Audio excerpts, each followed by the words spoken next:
I'm just so mad. I'm hate buy it. I'm gonna hate buy it. I'm gonna buy it, but yeah, I'm gonna have to buy it. You gotta. I ain't asking for the world here. I'm just asking for an 8-ball and $2 million. I'm late, but I'm here. Welcome to episode 23 of Collecting Justified. Hold on, this is hold on! Her sister was a witch, right? And what was her sister? A princess! The Wicked Witch of the East, bro! Even though that's the most successful video, you'd think all the tea in the ocean. I swear. All of it's going in the ocean.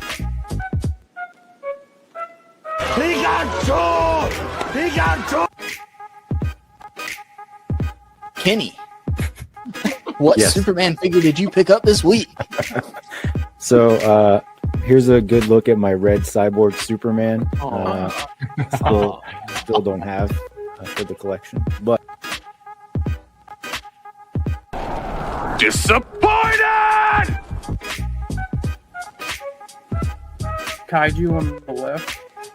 Yeah. There's not a thought behind those eyes. No. Not a single thought. Cool party. Your Boys Got Toys is back. And babe, Justin just doubled my salary. Oh shit. Well, number one. I'm number one. look, it's not easy to jump from a moving vehicle onto another moving vehicle. Okay, The side of a truck. Yeah, you know, their injuries will happen. What a piece of junk. David, this company is the go-to for highly articulated anime figures. is Timer it started. Amazing Yamaguchi? David, go on! David, you were right above the rim. I tossed you the ball, and then you swatted it. It flames on the side of my face. This is a holiday for family. David, so this isn't my turn, so I'm just gonna bring David. I want you to look at around me. Do you see pictures of my family in this room?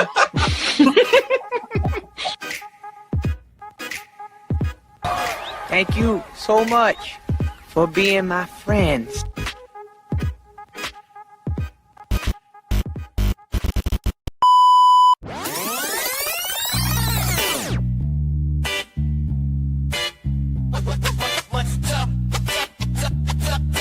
Saturday night and we're live at 9. Yeah.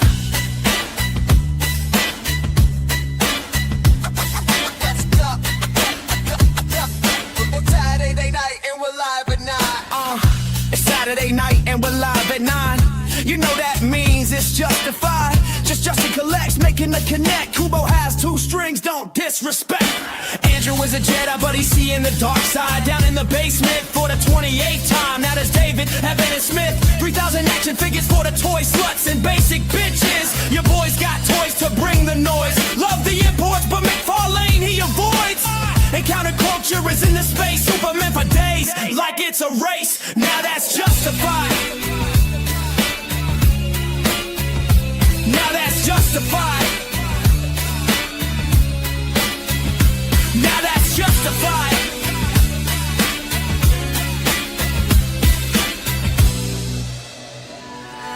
Saturday night and we're live at 9. Saturday night and we're live at 9.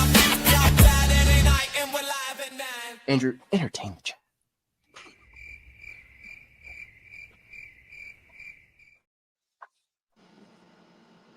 Welcome, everybody, to episode 57 of Collecting Justified. Kenny, just it never gets old. It never gets old. Thank you again. Amazing intro. We're gonna have to add to that eventually as well. But let me bring. I can't wait to do all that editing again. Right. Just small undertaking. Right. What's another 12 to 14 hours? Right. I might be cutting you a little short. Let's bring everybody else here. So if you're new here, welcome. If you're watching on the replay, hi. Try to be here live next time. If you're here live, make sure you let us know in the chat. This is, of course, Collecting Justified, where we come together and try to justify our collecting. My name's Justin, and we're a little late, but that's David's fault. And don't let him lie to you, okay? But I cannot do this myself. I have 3 of my amazing 4 co-hosts here tonight. We're not going to talk about what happened to Andrew. He's in the basement. Let's just move on from it, okay? But who we do have here is in Counterculture Kenny himself, the host of the Best Friars Day stream on YouTube. Kenny. What's going on, everybody? Happy Saturday. Can you doing all right, man? I didn't catch the show last night. I'm gonna have to catch the replay. I'm doing fine. Okay, no matter what you hear out there, I'm fine. Amy James, I love you. I'm a #1 fan. Okay, Twice. Right. You are the best writer, and I am a fan of the National Toy Hall of Fame. Go Snow. Okay. I'm going to have to catch up on yesterday's live stream for that context there. I'm missing out on something. Alexi, you were there last night. How are you doing, my friend? I was. Want to know something funny? I ended up having to leave the stream right before all of the shenanigans happened with Amy Snow. But I was smart enough to endorse Snow before I left. So nothing happened to me, thankfully. Okay. David, were you there last night? How are you doing? I was. I'm good. It was a lot. It was a lot of chaotic craziness. And John was there, and he also said that this was rivaling the chaos of a typical Justified episode. So you should appreciate it when you watch it. I will. It's crazy. And happy Batman Day to all who celebrate. Happy Batman Day. Impromptu Batman stream. No, I'm just kidding. We have an amazing guest here tonight, and I'm going to bring him up, but let's knock out this housekeeping real quick before we do, because once we bring him up, I want it to be all about him. So let's knock this out, right? Again, Collecting Justified. I still haven't changed the slide. It used to be 8:45. Now it's 9 o'clock. It's 9:16 right now, but show up every Saturday night at 9-ish, right, David? 9-ish, to help us all justify this collecting habit. And you can see Andrew is not here with us tonight. He's back down in the basement, but the Free Andrew from the Basement Fund is open, as well as the Justified memberships. Kenny considers half of those lesser, but we're not going to talk about that, right, Kenny? And we thank the Justified channel members every live stream, don't we, David? David, do you want to run down those channel members real quick for us and let them know how important they are to us? Justified MVP, Z-Man 12-Bat, Compulsive Collector, John Morrissey, David Evans Smith, me, St. James, Encounter Culture, him, Bring Toys to Work, Dan Who Reviews, Gregory Trejo, Home Dude, Christopher Allen, Displayed Once, Kurt K, Cole's Cave, Your Boys Got Toys, him, Supertech 5000, Jay's Toy Collection UK, Chi Collects, Jared Byrne, Jesse Hubbard, Justin Booth, Stu for Lunch, who's in the chat right now, who is Orthodox Batman in his house. They celebrate in 2 weeks. And Clevis Multiverse, who I also saw in the chat. Welcome. All right. Thank you to all the Justified channel members. You help keep this show going. And, StreamYard and just stream. YouTube, you would think it's cheap, right, Kenny? But running a YouTube channel, first world problems, right? We're not going to talk about it. We've been fed a lie. It's all bullshit. All right. Nobody's, what is this? What is this? Anybody seen The Ringer? I always think of like, we get ice cream. Like, who lied to me? Okay. Who lied to me? We get ice cream. All right. And then, of course, we have the amazing wall of guests. You can see all the wonderful guests we've had, and it's growing. Slide number 2, of course. And Cloud, I'm sorry I didn't add Clouds. I'm going to Cloud. I'm so sorry. We're going to add her to the wall of guests. I know. As well as our new guest here tonight, Nerdzoic, big nerdy himself. That's right. So without further ado, right, let's get this out of here. Let's bring big nerdy himself up to the stage. Everyone, welcome. So, Hey, what's up, everybody? How we doing? Welcome. Howdy. Thank you for having me. It's great to be here. That was one hell of an open. Yeah, it was great. All right, we're professionally unprofessional around here, big nerdy. We have fun. We have. I'm sure you have a great HR department. Yes. I'm telling you, it's actually Andrew in the basement right now with all the files. So he's working on the TPS reports. Nice. Right. Yeah. But man, thank you so much for taking the time. You're a busy guy. We are just talking about this backstage. You're about to get a lot busier. Yeah, you've got your own YouTube channel, your own store, which is climbing up there. And I've got to say, with lightning fast shipping, I'm over here on the East Coast. You're north of me. I'm down here in South Carolina, if you can't tell from my hick accent. I can figure it out. Yeah, right. I'm south, but not that south. Not Gotcha. too south. Not family tree that doesn't have branches south. Got it. No, we've got branches around here. Okay, they normally fall off, hit a power line, knock out my internet, and make me miss my live stream every now and then. Thank you, hurricanes. But man, like 2 days in shipping versus, another like bigger, some would say maybe badder online retailer where it takes 2 weeks to get it in hand. They can't touch us on speed, baby. They can't touch us. Nope. So, and we'll work out the contract with you getting workers from Kenny's sweatshop. Factory to help you out. Yes, of course. Now I do believe as of today, I think I have to pay for them if they're not from America. So just make sure they have their papers. Yeah. I got a guy for that. Okay, good. But guys, we do have. Look, there's another celebrity in the chat. Dan, who? Danny. Isn't it like the middle of the night there, Dan? Yeah, it is. He always stays awake long enough to catch the very beginning of the live stream. Like, and it's probably like 3 a.m. there. He probably went to the British clubs, got out of the club, went to the British diner, had some whatever they eat in England, and now he's home. Beans and toast. Beans and toast. Oh God, don't get him started on beans on toast. He did a whole AI song about it. It's terrible. Don't. It sounds pretty terrible. Beans on toast. That's an awful combination. Right. You definitely wouldn't have that for lunch, right? Stu for lunch is here as well. What's up, Stu? Darth Sinister, Paul Morales. Of course, Kenny was here. Kevin Beatty, David Evan Smith. Let's see here. Andrew, I didn't know he had internet in the basement. Professor Soundwave, Cleva's Multiverse. What's up, Cleva? K-Mac. John, Compulsive Collector, talking crap about us being late. KJ Smith. What's up, KJ? JBTM is here as well with some bad news. He's in the hospital. JB, we're thinking about you, bud. We're thinking about you. And let's see here. Just Gabriel is here as well. Paul Morales already said hi to Paul. The great Raw. What's up, Raw? And that is it so far. So we've got some questions for you lined up. Big nerdy, okay? But we like to start the show off. I like to say, what's the point in looking forward to all this new stuff, right? If we don't take the time to appreciate the plastic crack we get in hand, right?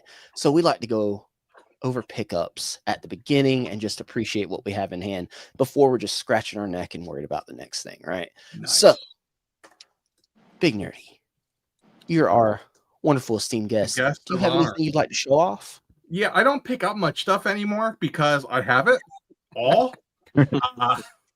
Yeah. Basically, I'm actually really looking forward to the next few weeks because I have to set up some dioramas in our new space, and I get to open a whole bunch of crap and play with it for a while. But basically, things are only rented in my collection. They stay with me for a while, I play with them, and then they're gone. It's pretty sad, really. But I did pick up the Four Horsemen Legendary Barbarian at their last show. This was my last thing I opened. Fantastic figure. Got a little bit of a funky smell to him. I'm not sure what that's about. Well, he's a barbarian. Yeah, but I didn't know barbarian with real barbarian smell. Formaldehyde. I feel like they might be trying to slowly kill us. I don't know. But yeah, that would be the last thing I added to the collection, or the last thing I opened. You should ask me in a couple of weeks. I'll have like 9,000 things that I will have opened by then. Yeah, boxes and boxes. We just can't even see you on the camera. All right, so let's see here, Kenny. Let's go to you. What Superman figure did you pick up this week? Well, glad you asked. I did find Gary. Okay, number 4. How do you know that's Gary? That could be any of them. No, he's got the number 4 on him, so I'm going with it. All right, that's. I didn't even notice that. I sold 150 of them. I didn't even notice. That's the story I'm telling. So I did find this today, which I was very surprised about to see that. So hey, there you go. Speaking of, so Big Nerdy, I did show this off last week, but I do just want to say, like, give you a huge shout out for having this, because I will go out of my way to not purchase things directly from this toy store, but when you have it, I will buy it from you. Okay. You want to know something that's sad? I can literally use my nefarious international sources, pay for tariffs, and still, after you calculate shipping in, end up charging the same price or less than them. Look at it. Yeah. They're like, oh, this is a 1 pound figure. That'll be $30 to ship it to you. Yeah. I'm the math ain't mathing, right? No, they never do. I'm happy to help. I almost always get almost every McFarlane exclusive because of my Baltan spies in other countries. Usually end up paying a bit more because I'm getting it from other countries, which means I'm paying whoever's collecting the tariff their cut. But other than that, can't beat it. It still ends up being cheaper than eBay by a lot. I can come to you for Penguin Commandos, Nerdy. Most likely. I may or may not have sent 30 emails about that yesterday. Awesome. Awesome. So like the fun part with that is I can't pre-order any of that stuff. It's first come, first serve when it's out of the container. Now, luckily, I am a sick person and I monitor everybody's inventory religiously. So, knew I liked you. Yeah, I'm a sick person. What can I say? I'm pretty sure those sold out. They like what, 2.5 seconds? Yeah. I sold so much McFarlane stuff this week. Like, wow. Probably for Alexi. I'm sure he bought a bunch of it down there. Oh, absolutely. Maxed out my card. Big fan. You know, it's funny. Like, I may or may not have taken ChatGPT's advice on ordering this week because I way over ordered the last run of McFarlane stuff. So I was like, hey, ChatGPT, I fed in my numbers and I'm like, hey, how many of these should I order? And he's like, oh, order this many Scarecrow. And I'm like, no, we're doubling that. And it was still gone in 5 minutes. Wow. So that's a good looking figure, though. That's worth it. Yeah. Yeah. Some other good looking figures. I did get some more of the boss fight Fraggle Rock figures. If you picked them up from me months ago, you'd have really saved because I put the wrong price on them by accident. Yeah, I wish I would. Let me know when you're going to do that again, okay, Nerdy? Listen, I don't know. I know until I'm like, wait a second, why is everybody buying these all of a sudden? You're just like, man, people are really into Fraggle Rock right now. Yeah, something $5.75 a piece. Yeah. Nice. Some of the 2.5, so Diddy Kong and another one of these Mecha Koopas. And then last pickups here, I won't go through all of them, but because I'm sure David will, so I'll save some for David. The X-Men 97 Wave 3 figures did start to arrive. So tell me about it. Very suddenly. Very, very suddenly. Very suddenly. All right. Anything else, Kenny? That's what I got for you. All right. Speaking of David, let's go ahead and knock it out. David, what did you get this week? I got punched in the gut. I got knocked into the street and kicked several times by Amazon. I literally Amazon. That's what you get for shopping at Amazon, buddy. I know. I went to sleep with money in the bank, and then I woke up with a ton of emails. Hey, we're going to ship you stuff early. And also emails from Chase Bank that says you've overdrafted your account because of Amazon's charge after charge after charge after charge. The same night that they told me they're going to move the date up. So a little mind blown. I'm a little shell shocked. I'm a little like desperate. So anybody that wants to super chat and donate that directly to me, to help me get out of the negative on my bank account, it's greatly appreciated tonight. Andrew's going to stay in the basement another week. The funds need to go so that you can have the funds. Yeah. But gorgeous Emma Frost. The cleavage isn't what I was expecting, I got to admit. Well, but it's animated series, man. You know? Listen, animated series should have more too. I'm sorry. Yeah. Fair. His cleavage is long and strong. So. Yeah, he's looking good. Thanos looks great. I too have that, Logan. Picked up 2 morphs. I still don't know how I feel about the gray neck on the I don't like that head. That head It looks just awful. stands out. So They should have figured something different out. Wow, that's the head it came with? I thought you did a swap. That's horrible. Yeah, no, it came with both, but you know. Yeah, you might as well get rid of that one. That thing looks like a Ken doll that wasn't finished. What about on the VHS morph body, that new head? Did you try it? Well, yeah, I didn't try it, but it's probably gonna look like pinheady, like very small. yeah, because on that one's stockier. Well, it looks big on that thing. Right there. Yeah. But I did purchase 3 of this guy so that I could have a cannonball and a Doug in his body. Gotta have Doug, and then Mr. Gyrick, Henry Peter Gyrick. And I also found live in a store, Law and Order. What a good boy. Found him 6 weeks ago. Oh, I know. Well, see, but this is me trying to like not just buy everything, and so I happened upon it in a store. I'm like, oh, okay.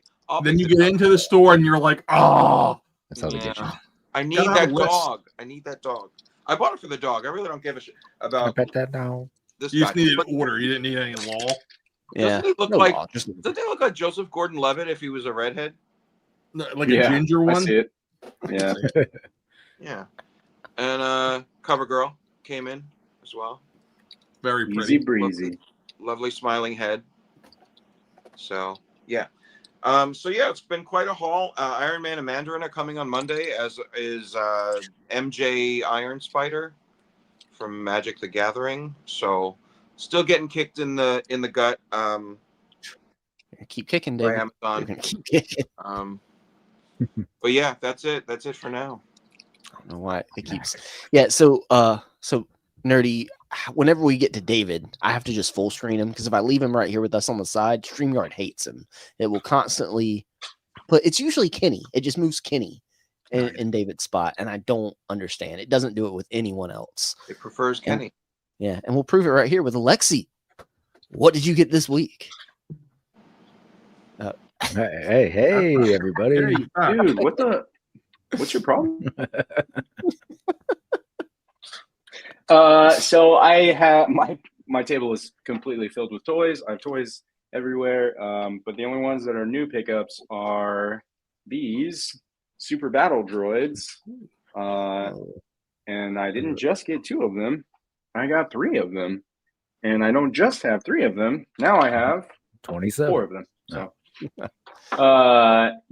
3 is usually my army building number, but Collecting Rush ran into these guys, not over at the Trade Federation outpost, but at Ross, and they were on sale. So I was like, yeah, I'll take 3 of them. $20 for the 3, and then $7 to ship. So not bad. Solid. That's insane. Great find. Yeah. Great find. All right. Anything else? Thank you, Collecting Rush, again. Nice. Andrew, go get those. Okay. Just stop showing off just the troopers. Okay. It's a trooper every week. Every week. All right. So that's it, Alexi? Yeah, that's it. Oh, all right. So I didn't think I was going to have anything this week, but then these things are awesome, man. Like, look, Zoinks! I'm really upset that it's going to take so long to finish the crew. Yeah. Oh, it's going to take like 4 years. I guarantee you. This is so great. So great. I'm never going to display the little Scooby snack it comes with. That's staying in a bag because it will just get lost instantly. I don't understand. Absolutely. But then what's the point of keeping it in a bag, man? I don't know. Maybe I'll put it in the box. You can put it in the box, but once it's lost, it's lost. So Yeah. Just throw it away. Throw it out the window. I'll just mail it to you, David. Okay. Yeah. And then the Mummy's great too. And the Creeper. The best part of them is like the mask face coming off that it comes with. Yes. That looks so good. Yeah. Yeah. Like that These unraveling meddling kids. mummy one. Like that looks so freaking cool. Let's see who you really are. It's JD Vance, everybody. Pinless, great art. The monsters, the Jada monsters for Scooby-Doo have no business being this good. These are amazing. It's insane. I want to know who made the decision that Wave 1 should have 2 random monsters with a main character. That person needs fired. Well, they already got fired from Super 7, so they came over to Jada. That wasn't fired. That was laid off. Also inevitable. Yeah. Also, so I got one more thing. Might be our guest next week. Might have something to do with this. Ooh. This Coke that thing sucks. Just kidding. To the first. Right here. I had Where a is that sticker from? somewhere. I need one of those. Prime to the first on Instagram. You should totally tell him to hook Nerdzoic up with one for a trade. Oh, yeah. Well, He might be down. Yeah. Oh, yeah. You'd be surprised the people who reach out to me to trade stuff. That looks awesome. You put a light in there and have it light up. Yeah. Mm-hmm. This is great, man. Does vending machines, arcades. He's working on claw machines eventually. And it's great. Great work. And it's solid. Does he ship? Does he ship to you? Yes, he does. Yeah, you got to tell him, like, hey, buddy, Website. if you're tired of shipping, sell your stuff in bulk. I'll totally there mark you that go. for him on. Okay. Oh, we will let him know, actually. Oh, yeah. That's one of those things that I'm just like, customizers can only, they're not made to distribute, right? Like, I would love to be able to sell customizers stuff if it made sense from a business standpoint. Yes. I'll tell you what, I'll get him in contact with you, Nerdy. I'll get Prime in contact with you. He would love that because they're awesome. They're awesome. So thank you, Prime. Thank you. And we'll have Prime and Bearded builds next week. So right on. Pickups are done. We've said hi to the chat and all that good stuff. So Nerdy, we've got some questions for you. I'm here to answer. Kick back and fire those questions. And I know Alexi, you said you do have something going on today, so you could have to leave at some point. So I'm going to let you go first. Okay. Do you have any questions for us? I'm ready. I'm totally ready. Yeah. Okay. Yeah. ChatGPT questions for Nerdzoic. I want to see what it says.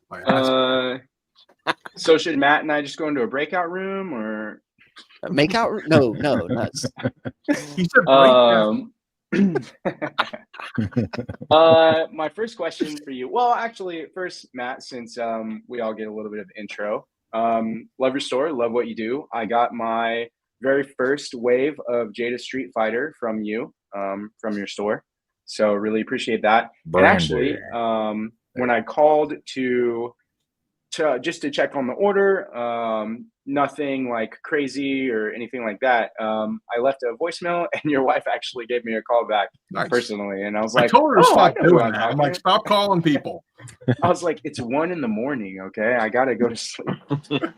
No, but great experience. I shop with the small businesses whenever I can. And I really like what you're doing. So that brings me to my first question, which is, where the hell's my order? No. I get that 10 times a day. I'm sure you get that question all the time. Yeah. No, my second question is not going to be about toys, but my first question is going to warm you up for that. So the first question is, how has starting the store changed your perspective on other collectors? Do you find yourself more sympathetic to other collectors? Do you find yourself with less patience for other collectors? Like, how has it affected you? I think the biggest effect would be that other collectors don't realize how the impact of their buying decisions from a long-term standpoint, like where they shop, the potential ramifications of it, right? So if you shop only at Amazon or Walmart, the potential ramifications if you run everybody out of town, and I'm not just lumping myself into this, I'll lump Big Bad Toy Store, who I'm a huge fan of. I think they do great work. I've met the owner, Joel, multiple times. He's a fantastic guy. I think that I wish I could tell them, stop ordering direct from companies. That's number one. Okay. When you order direct from companies, they assume that they can control that market. And once they control the market, they can just screw with you. There's one company in particular I'm thinking of, I'm not going to say their name, who this week put something out. They did everything they could to sell as much of it as humanly possible before they put it to their retailers. And this is a company that doesn't do cancellations. So they're basically like attempting to hold their customers hostage to go to them, even though they're known for their terrible service. Okay. Yeah. So I guess my big thing is, when you can, support small business, but only if they're charging a price that makes sense. That guy on the street corner who's like, oh yeah, this is new, so it's $15 over MSRP. Screw him. That's terrible. Support small businesses that have markups that make sense. Like, my markup for a figure that is a standard figure will never be more than $1 over MSRP. 99% of the time it's MSRP though. But try to do it as much as you can. That's probably my biggest thing, because the more smaller people, the more people who have a shot in the pie, the less you have the corporate overlords controlling things. Mm-hmm. The corporate overlords control everything. I think we all know what happens to everything they touch. Yeah. So it sounds like what's changed is, like, you realize that collectors' thoughts really don't go past, like, I want that, and then they're not like, not how I want that, or where I get that from is going to affect everyone else. Which is a message that I've said before in other presentations, which is like, it's all connected. Everything you do affects something and someone else. So nice. My second question is not about toys. So I've also been watching your channel for a long time, and I know that you used to manage a restaurant, and that was the industry that you were in before you had a toy store. I personally bartended through college, so I've worked in restaurants for a long time because it took me a long time to finish college. And my fiance, Amanda, that's actually where we met, was bartending together. Now that her and I are both in our careers that we went to school for, we have differing opinions on restaurant work or like the service industry. Not opinions of like looking down on it, but sometimes I feel like Amanda romanticizes it and is like, boy, I could definitely go back to bartending. And my opinion is like, I'll die before I go back behind the bar. So how do you feel about, if you had to go back to the service industry, would you dread it? Would you be okay with it? So you and your lady are the direct opposite of me and mine. I romanticize it because I grew up in it. There's parts of it I love. If you could tell me that I could go and work a shift that is just 3 hours without any of the BS that goes with it, sign me up. Great example. The last job I had was about 3 years ago at a warehouse. And we had about 300 or 400 guys on each shift. And they asked me hey, if we buy 3 grills, can you organize a crew to cook burgers for everybody? And I said, yeah, I don't need a crew. They gave me one anyway, and these people are looking at me like I'm the Flash because I'm going grill to grill and rocking 25 cheeseburgers every 3 minutes like it's nothing. And I had 3 tots and a Flying Dutchman, no crust. I absolutely love it. I was literally thinking earlier today, like, man, maybe I should attempt to write a comic book satire of restaurants because it's just so much fun. But yeah, I could if I had to. From a mental standpoint, I don't know that I can do it physically anymore. As I'm at the ripe age of 42. I don't know that I can handle literally the heat of the kitchens anymore. I don't think I can do it. Like, man, when I was 11 or 12, when I started in that business, 110 degrees in the clubhouse diner. We didn't have any sort of air conditioning. We all wore like gym shorts and drank 30 glasses of water every 10 minutes. The memories, like there's certain things that stick in my head, like Terry the line cook who wore gym shorts without underwear, and I saw way more things than I ever wanted to see.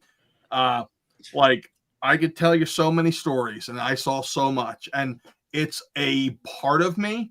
I could do it if I had to, but I don't want to, largely because of the hours and the money. I made a deal with my wife that I would never go back until our youngest graduates high school because of the hours. Like, because we talked about before Nerdzoic opening a restaurant, and it was no, because she knows how I am. I would be there from 8 a.m. to 2 a.m. every day, without a shadow of a doubt. And I do love that business. I actually really enjoy serving people. That's my favorite part of the toy store, even. One of the concerns my wife has when we talk regularly about the retail end is how to get me involved with it without being involved, because I will easily turn talking to people into a 40-hour-a-week job like it's nothing. So yes, I could go back to it mentally, physically, I don't know. In my head, I think of the end of Casino. We were talking about Goodfellas earlier before the stream started, but my biggest fear is the end of Casino, where De Niro is like, okay, they killed everybody, but they stuck me in San Diego in a sports book because I could still pick winners.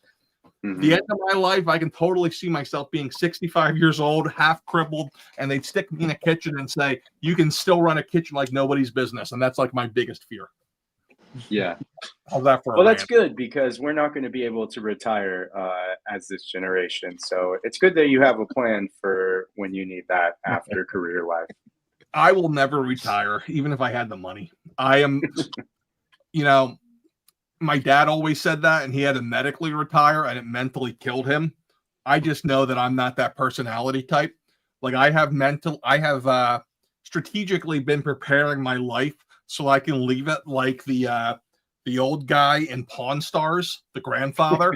I want to be able to, in my 70s and 80s, God help me if I make it that long, to be able to be like, all right, today my shift is from 10 a.m. to 12 p.m.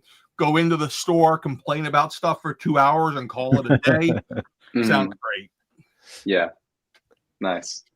So we can move back to the toy sector for this next question.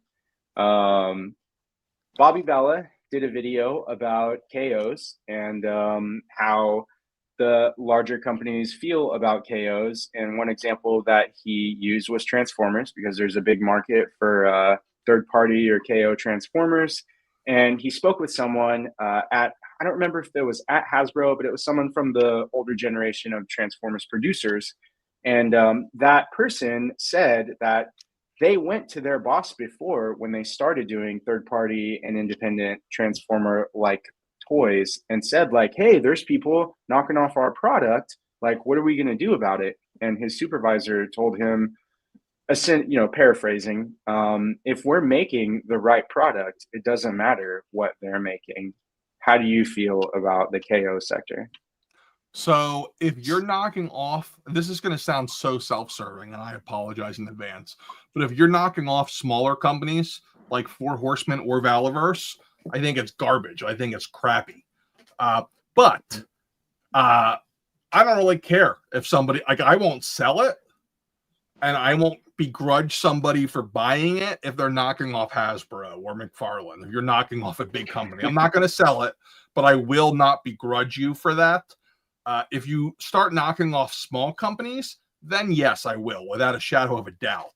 But like these big companies, they have the legal muscle to stop that if they wanted to, and they don't. So while Bobby, who love Bobby, he's a great guy, he knows a hell of a lot more about this than me. My own personal opinion on it is like, okay, first of all, I wish that the companies would control it more, because I started buying used toys recently, and one of the companies that I hate buying used toys from is NECA, because NECA toys are knocked off like it's nobody's business because they have zero I don't know what it is. They just don't seem to care to enforce it. But a lot of those knockoffs you see aren't actually knockoffs. They're factory failures that get snuck out the back of the factory. So I'm very, I don't have a strong opinion either way, I guess, in the end. Like when it comes to like the third-party Transformers, not a Transformers guy, but like they're not stopping them. They own Hasbro, that is. They own the license. When the third parties do it better for cheaper, I think it's kind of telling. Yeah. Yeah. But on the other hand, you have to wonder, how are they doing it cheaper? Are they taking advantage of somebody to do it? I don't always know. That's not in my wheelhouse when you get into that. Yeah. It's funny that you mentioned NECA, because a lot of their products that went to the mainline stores were still factory failures. So I don't know how long it's been since you touched a NECA product. I would say the last 5 years or so, it's been night and day from the 4 or 5 years before that. Yeah, definitely. So I was like super, super worried about getting into selling NECA products because of that. Because I heard I boycotted them for a while, to be honest. And not publicly, but I just wasn't picking up anything. Like I do. Like I have all the NECA cartoon turtles, and I remember distinctly when I opened the Krang figure, the android body, being like, "Do they just paint right over the joints?" Or like compared to a Hasbro it really seems product. like they do, yeah. Yeah, but from a breakage rate, they're one. I'll tell you now. First off, they're my third biggest company, so it's not like it's a small sample size. They have one of the lower breakage rates now. And if you take out a single case of Grim Sword from 3 years ago, where 5 out of the 6 broke, they have probably one of the lowest breakage rates. Mm-hmm. Yeah. So I have my last question is going to be a 2-part softball, but this fourth question is about your talent and your passion for statistics. So what kind of trends can you tell us about that might not be obvious in the toy world right now? Hold on 1 second. Thank you so much. You're my hero. The bartender has arrived. I have water. I have more booze. Thank you, dear. I have tile. Is that just one pill or two? I got one. That's not. That's the heart pill. I need a sleeping pill still. Come on, Thor. Bye, buddy. All right. Sorry. Visitor over. Let's see. Statistics. So I talked a lot before about the production pendulum and the swing of it. I think we're going to see a little bit of a swing in the middle without it being expected. I think we'll see a little cutback here in product because of the tariffs. The tariffs are bad, really bad as far as their impact. Their impact to manufacturers is much smaller, much, much, much smaller than it is to retailers. Here's why. So if I buy a Hasbro product, and let's say that I'm buying it internationally, which I luckily, thank God, don't buy internationally. I buy domestically. I would have to pay the tariff off of what I pay for the product. Whereas Hasbro, when they bring it in, they're using what's called the first sale rule. They're paying what the factory charged them for the product. Now, here's the thing about toys that nobody really understands. The pricing, the product itself does not cost that much to make. It's the price of all the stuff that goes into designing and creating the molds for that product. So while a product might only cost $7 or $8 to produce, in order to pay for all the crap that went into it, there's another $10 or so involved. But you're not paying the tariff on that money. You're paying it on the $8. 30% of $8 isn't hurting anybody. But it kills retailers. It kills places like Big Bad Toy Store and Entertainment Earth and me to a smaller degree, because I didn't have as big of a presence in China as them. And by as big as a presence, I'll say it's a much smaller presence. So statistically, I would say expect to see retailers pull back on how much they're making in this new world. I think all of us, including me, expected the trade war on tariffs to be over by now. I really thought that it was all bluster. Yeah, definitely. And I wasn't concerned at all going in. people were emailing me right after the election, and I said, dude, you're panicking. There's no one dumb enough to put a blanket trade post. And here we are. You know, and again, I'm not talking politically. I don't like doing that. I'm just saying in general, I never thought any human being was dumb enough to do that.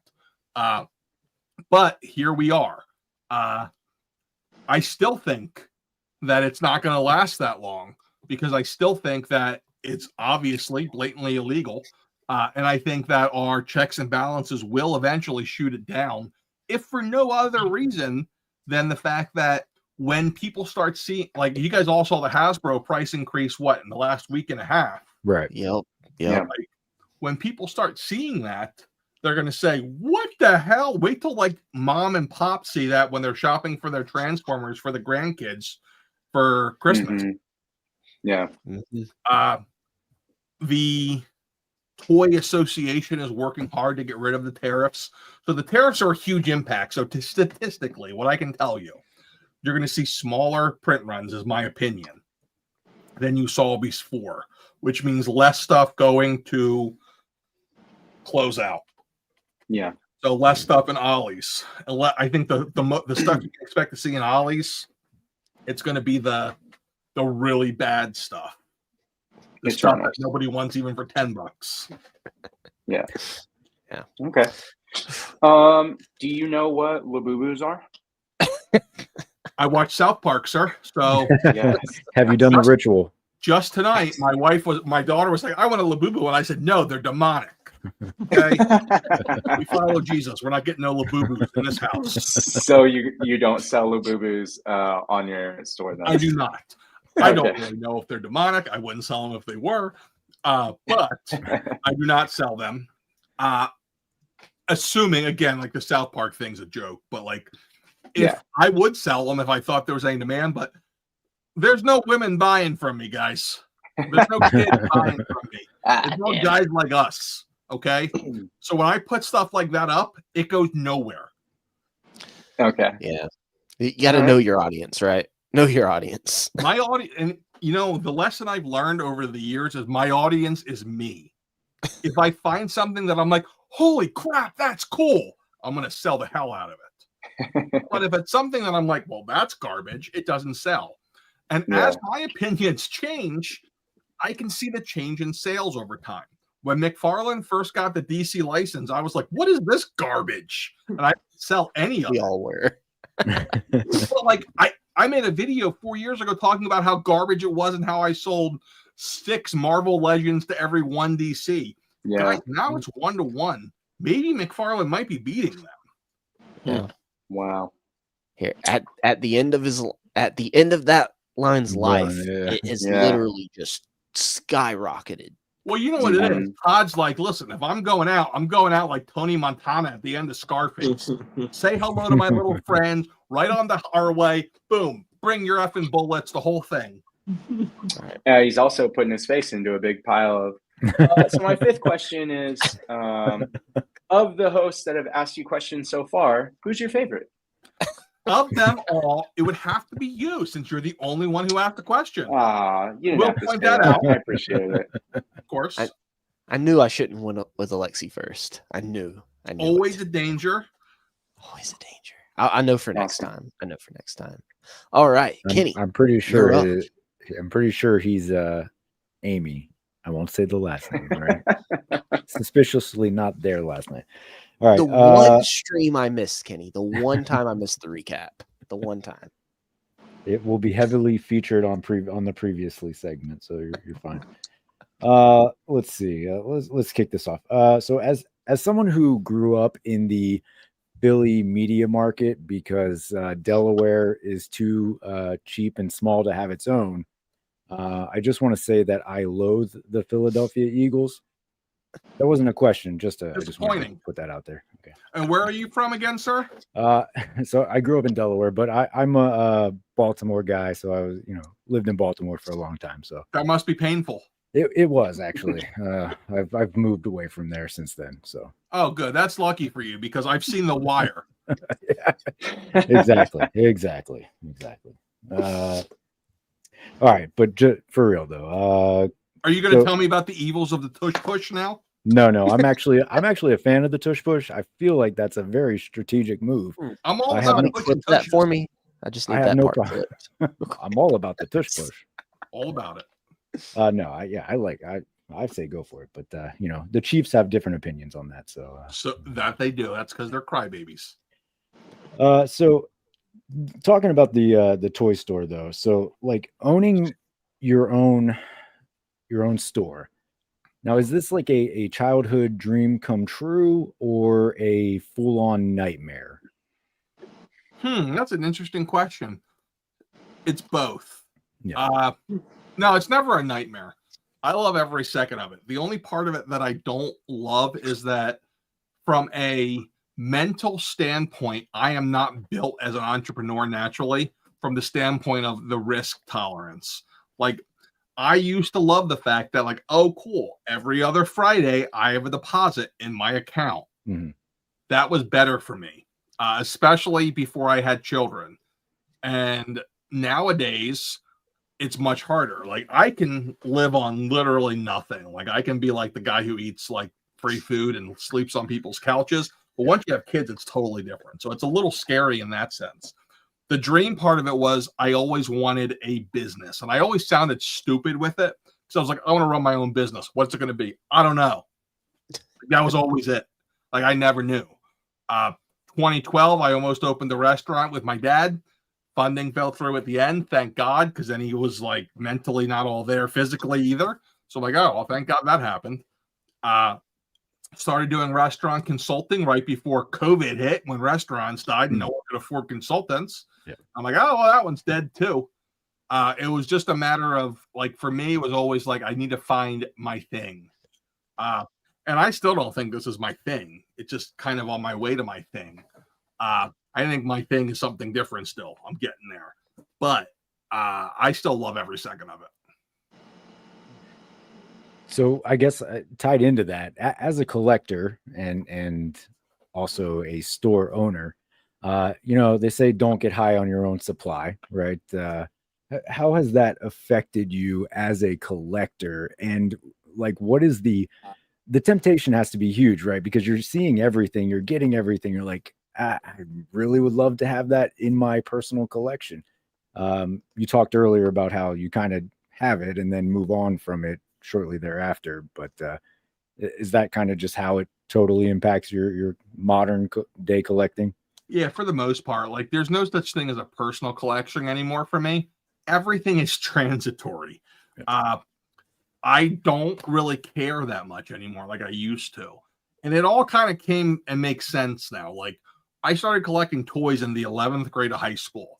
I remember vividly going to the Home Depot, buying pegboard and putting it up in my bedroom, forever cementing the fact that I'd never have a female in there. And then I started buying Power of the Force toys and putting them up on the wall. And people would be like, other toy collectors would be like, why don't you open them? I'm like, nah, man, they look good in the packaging. And I left them.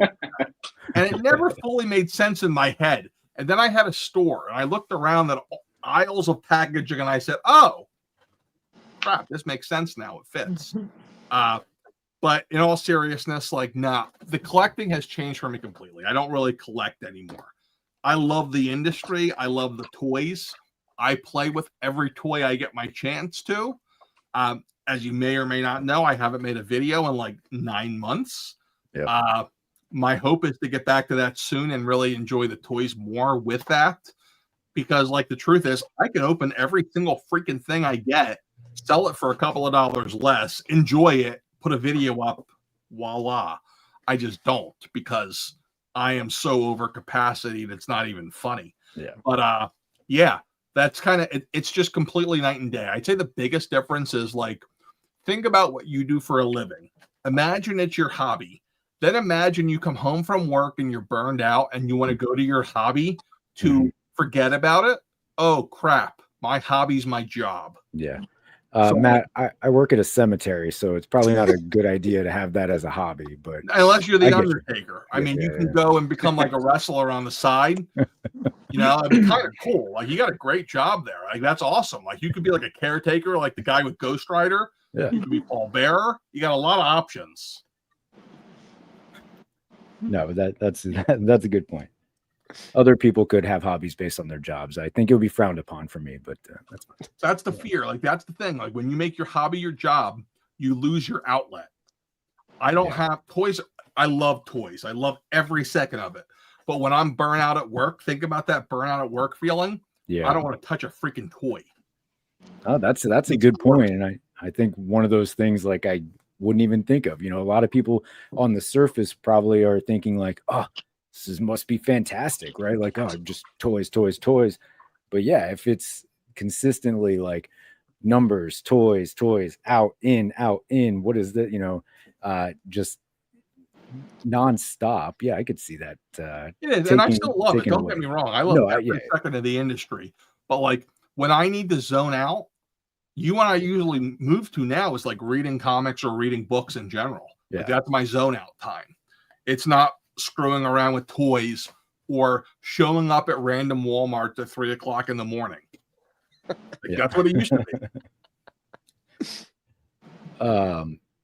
In the past, so you had a video where you had talked about toy lines that you would love to see be made, right? Like your top toy line, Cops and Crooks, right? That you'd like to see in 1/12 scale. So with Big Bad Workshop did announce the first of their Cops and Crooks figures. Are those to your satisfaction, one, and two, with those now in the works, what is an IP that you would really like to see be made into modern day action figures? So Cops and Crooks, it's so funny you mentioned that. I watched 2 episodes of that last night. I found out it was streaming on Tubi, and I was like, oh, let's watch the first couple episodes. By the way, don't watch them. It does not hold up other than Bulletproof's voices. First off, how do I feel about the figure? Good night. I love you. Love it. Bulletproof looks amazing. I have a great, my history of him is I remember 1989. I was 6. My mom, before she had my brother, she went out like on her own toy hunt to find him because he was like the chase character that you couldn't find. They found them for me. Huge memories with Bulletproof. So I cannot wait to get him for myself. Yes, I love everything they're doing. Big Bad Workshop in general. I hate them because they're doing so well, right? Like, I'm like, damn it, why am I not them? They're doing such a great job with it. Can't say enough good things about them. As far as things I'd like to see brought modern, looking at you guys trying to get age ranges, but does anybody remember Mighty Max? Yeah. Okay. Mighty Max, but Absolutely. not in Polly Pocket size. I just said that the other day, like actual 1/12 scale, like Mighty Max and the Fowl and Max, everything. we got Virgil, Norman, all of the different villains, Skullmaster with Tim Curry's voice. Yeah, love the idea. That would be great. Do you think that Jada is someone who could really execute that well? I think Jada can execute anything they want to. Jada's an incredible company as far as making toys. As far as marketing and rolling out toys, they are terrible. Jada Toys, hire me, please. I'll work on a consultant level. I just need the wholesale rate. But yeah, like, look at it. Like, the Scooby-Doo line's a great example. Amazing figures, but like, I think what they do is they're like, okay, guys, we got 5 years of Scooby-Doo license, so we're going to make Scooby in Wave 1. Wave 30 has Scrappy. We have to fill in the middle. I mean, I give them credit for not blowing it right away, but like, I would love to see that made. Outside of that, that's probably my bit. You know what the other one is? And Figure Arts is doing it now. I still don't think we've ever gotten a proper Harry Potter toy line. I would love to see, of all the companies to do it, Mezco. I think Mezco is the company to do that because of the soft goods. And I think about like how good Harry Potter and soft goods would look. Think back to when that stuff came out. It was Mattel. It was very kiddie. I remember buying like all the Harry Potter toys for like $1 a piece when Mattel was going out of business 20 years ago. Imagine if they did it now. I think it could be really cool. Yeah. all these companies are getting better at soft goods. The companies that are willing to attempt it, Hasbro. I mean, But, and even the ones that aren't willing to attempt it, they've gotten to the point where they're making plastic so good that it makes sense. Someone in the chat just mentioned Game of Thrones. I don't think it's too late for that at all. Game of Thrones would be fantastic because all we got was like dark horse statues with no articulation. But instead, like if I'm a company and I'm like, all right, let's do Game of Thrones, don't do the TV show. Do it based off the descriptions from the books. One, business guy standpoint, you're not paying royalties to the guy who plays Jon Snow. Two, you can actually say, okay, George R.R. Martin, Lord knows you're not doing anything right now. Come tell me exactly how this guy's supposed to look. Exactly how fat is this guy? Like, I would love it. I mean, you can make obscure ass characters. It'd be great. Just don't ask him to write like the bio for the back of the packaging. It'll take like 6 years. All right. Kenny, anything else? I think that's good for now. You know, if I have any follow-ups, I'll circle back. All right. David, I see you down there. Hey, you know what? I'm sorry, but I have to add one other thing in there. And that's this. If I owned a toy company right now, we just talked about what license I would want that's older. How about newer licenses where we just do modern takes of different properties that can't do a full line? Okay. Like, hey, cool. It'd be really cool to get Raylan Givens from Justified. All I need is Raylan and Boyd. I sure as hell don't need Ava or anybody else. Okay. Perfect. Sons of Anarchy. Sure. Somebody did it terribly, but I need a better whatever his name is. How about like just hitting random things? Are you telling me that if we got an articulated Kevin from The Office, Lone Dragon just did something that I can't believe I didn't think of? The Filmation Ghostbusters. Good Lord. I have a saved search on my eBay for their figures because they're stupid expensive. Like there's so many properties out there. Meanwhile, you have Nichelle Toys out there being like, hey, Cowboys of Moo Mesa, can we buy your license? Yeah, I can't like me, and I'm like, sure, I'm stupid. I'll pay for 5 cases. I can't think of like any like movie a company could do, you know, just a couple figures for, you know, it's nothing comes to mind. I don't know, you know. Exactly. I don't know what that even is. Exactly. Exactly. None of us do. Yeah. Is that supposed to be Paulie from The Sopranos? Oh, great. Speaking of The Sopranos, you could do a whole line of The Sopranos. So we call that a transition in the biz. So nerdy. It's a movie on Netflix, right? Kubo and the Two Strings. You should go give it a watch. And then I'm gonna have to say I probably won't like it. Is that from like K-pop Demon Hunters? Because that's what it looks like. No. From Leica Studios that did like Coraline. The blue chick it's with the stop blue motion. hair. It's stop motion. Okay. Yeah. I didn't know that was a thing. He's not going to watch it. Super 7. You guys got nothing else to do. He's not going to watch it. That one is actually Super 7 right there, and that's the only thing that. Of course it is. So, yeah. Maybe you know another company could do it. You know that'd be nice. But all right, David. I mean, you did kind of touch on some of the answers to the things I was going to ask you. Like part of me was, you know, you were a collector. You started as a collector, and then you launched this business. And now my question was more like, how much has that business taken over and replaced the collector side of you? Where like is my core question is like, is there a new release or a line that excites you as a collector, not necessarily as a businessman? Because are you able to separate, like you see that and like, oh, I could sell a ton of that, or you see that and like, oh, that's something I always wanted to be made as a toy? Like, is there still a balance in there for you, or is it really just like you have no escape from toy selling, so it's not your hobby? Long before Nerdzoic, there was never an escape. One of the curses of my personality is that like I'm a born hustler. I see something and the first thing that comes to mind is how can I make money with that? I think it's like, again, I watch Goodfellas too many times. It's a problem I've always had. But So yeah, that's all. That's definitely like crossed over without a shadow of a doubt. But what it comes down to is more of like, I want to see it. I don't have to have it. I want to see it. And this kind of happened before Nerdzoic, when like I could not be a completionist collector. It was like, I just want to see it, man. I just need to see it. And I was excited to see things without even opening them.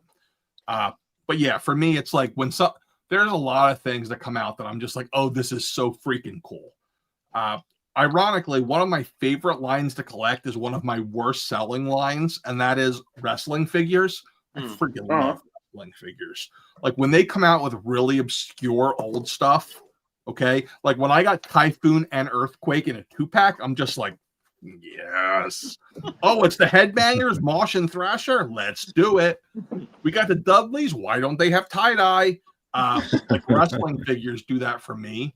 Like, I would say that if there's one website that I spend more money on than I probably should because of the fact that I can't carry that stuff, it's freaking Ringside Collectibles. Like they have all these cool exclusives, and I'm just like, you got me again. When it started, the NECA cartoon turtles were like that. Like I was all over going to every Target to find them. But now they're looking for like, hey, this is the checkout person from season 4, episode 1 in the grocery store. Yeah. So I'm like, yep, don't care. But when that started, I was all over it. Same. Yeah. I'm so little secret. We're the same age. So I feel like we have a lot of the same He's entry 52. points. 30. We're both old. Got it. But yeah, I'm kind of the same with NECA Turtles. Like I was all in the beginning because, well, I was in on the basic like core characters in the beginning, and then it grew into like, well, I need Casey Jones and I need Usagi Yojimbo, and then like Are you saying Casey Jones is not a core character, sir? That's what it sounded like. When I think core character, it's the 4 turtles, it's April, and like Shredder and Krang. You're thinking the original. Krang made it, but Casey didn't. Krang is not a core character. He's number 11, sir. Oh, okay. He's number 11 out of. There's 10 more. Okay. All right. Well, maybe you know what? Maybe I'm younger than you. Maybe that. Let's just say.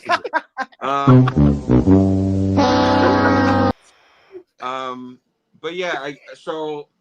Why I'm curious though, why do wrestling figures not sell for you? Like why is it a worse selling line for you? So Ringside Collectibles has a complete monopoly on wrestling figures, and they're impossible to compete with unless you have so much money to put into it and connections in WWE.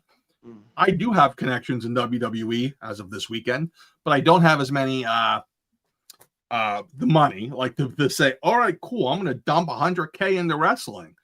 So what they do, their business model is something that I can't compete with. So what their business model is, okay, we're going to charge exact market price on our website. We're going to fly the products over so that we get them to us 4 months before they're in stores. Then we're going to charge $10 over MSRP. Then as we get closer to release date, we're going to keep reducing the price. By the time we get release date, the price on our website is going to be under MSRP. And that's what they do. So it's impossible to compete with. My wrestling figures are sold to either me or to people who are like, I just want to not pay shipping for my wrestling figures and get them with the rest of my crap. Okay. And I can't see on the screen, but what's the collection behind you?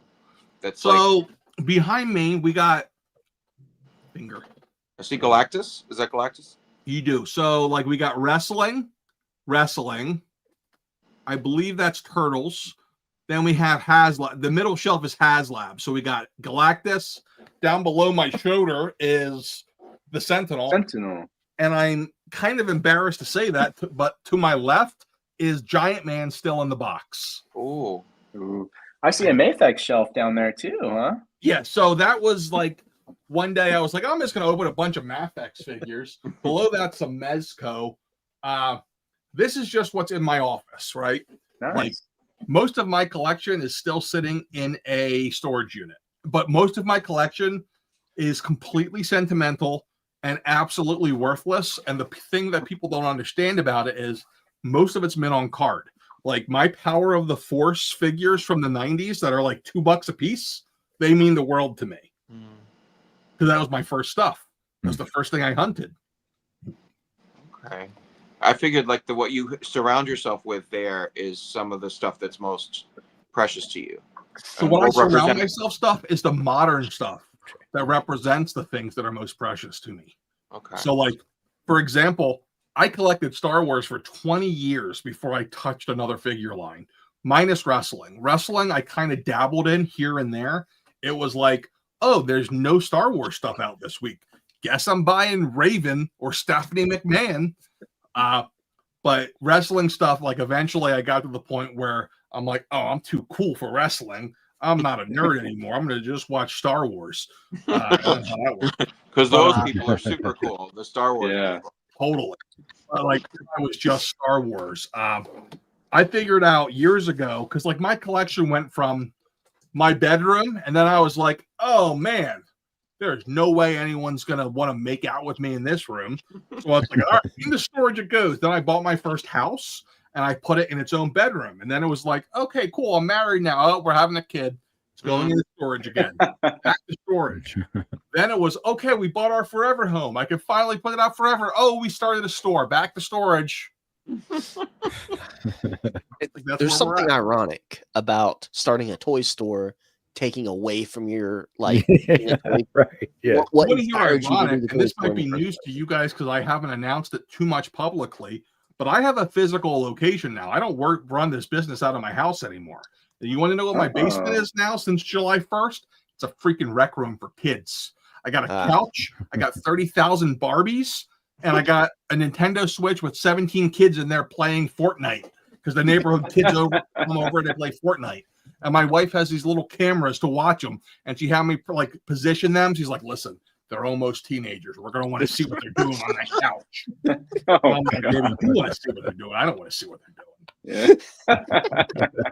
It shows my age. You said a rec room, and I'm thinking like an air hockey table and a bunch of board games and like there is a foosball. Exactly. Yeah. I was thinking a pool table. Yeah. So basically, my wife has told me that my collection is not allowed out until they go to college and leave. So I have another 10 years, which is fine. I don't need to see my Power of the Force holographic Princess Leia and R2D. That's totally fine. Unless they get really good grades, you can get them in college early, right? You just kind of push it. That's why I keep telling the kid, hey, I need you to keep hitting people till you get a college scholarship, okay? So I'm not paying for your college. I can't afford that game. Nice. All right.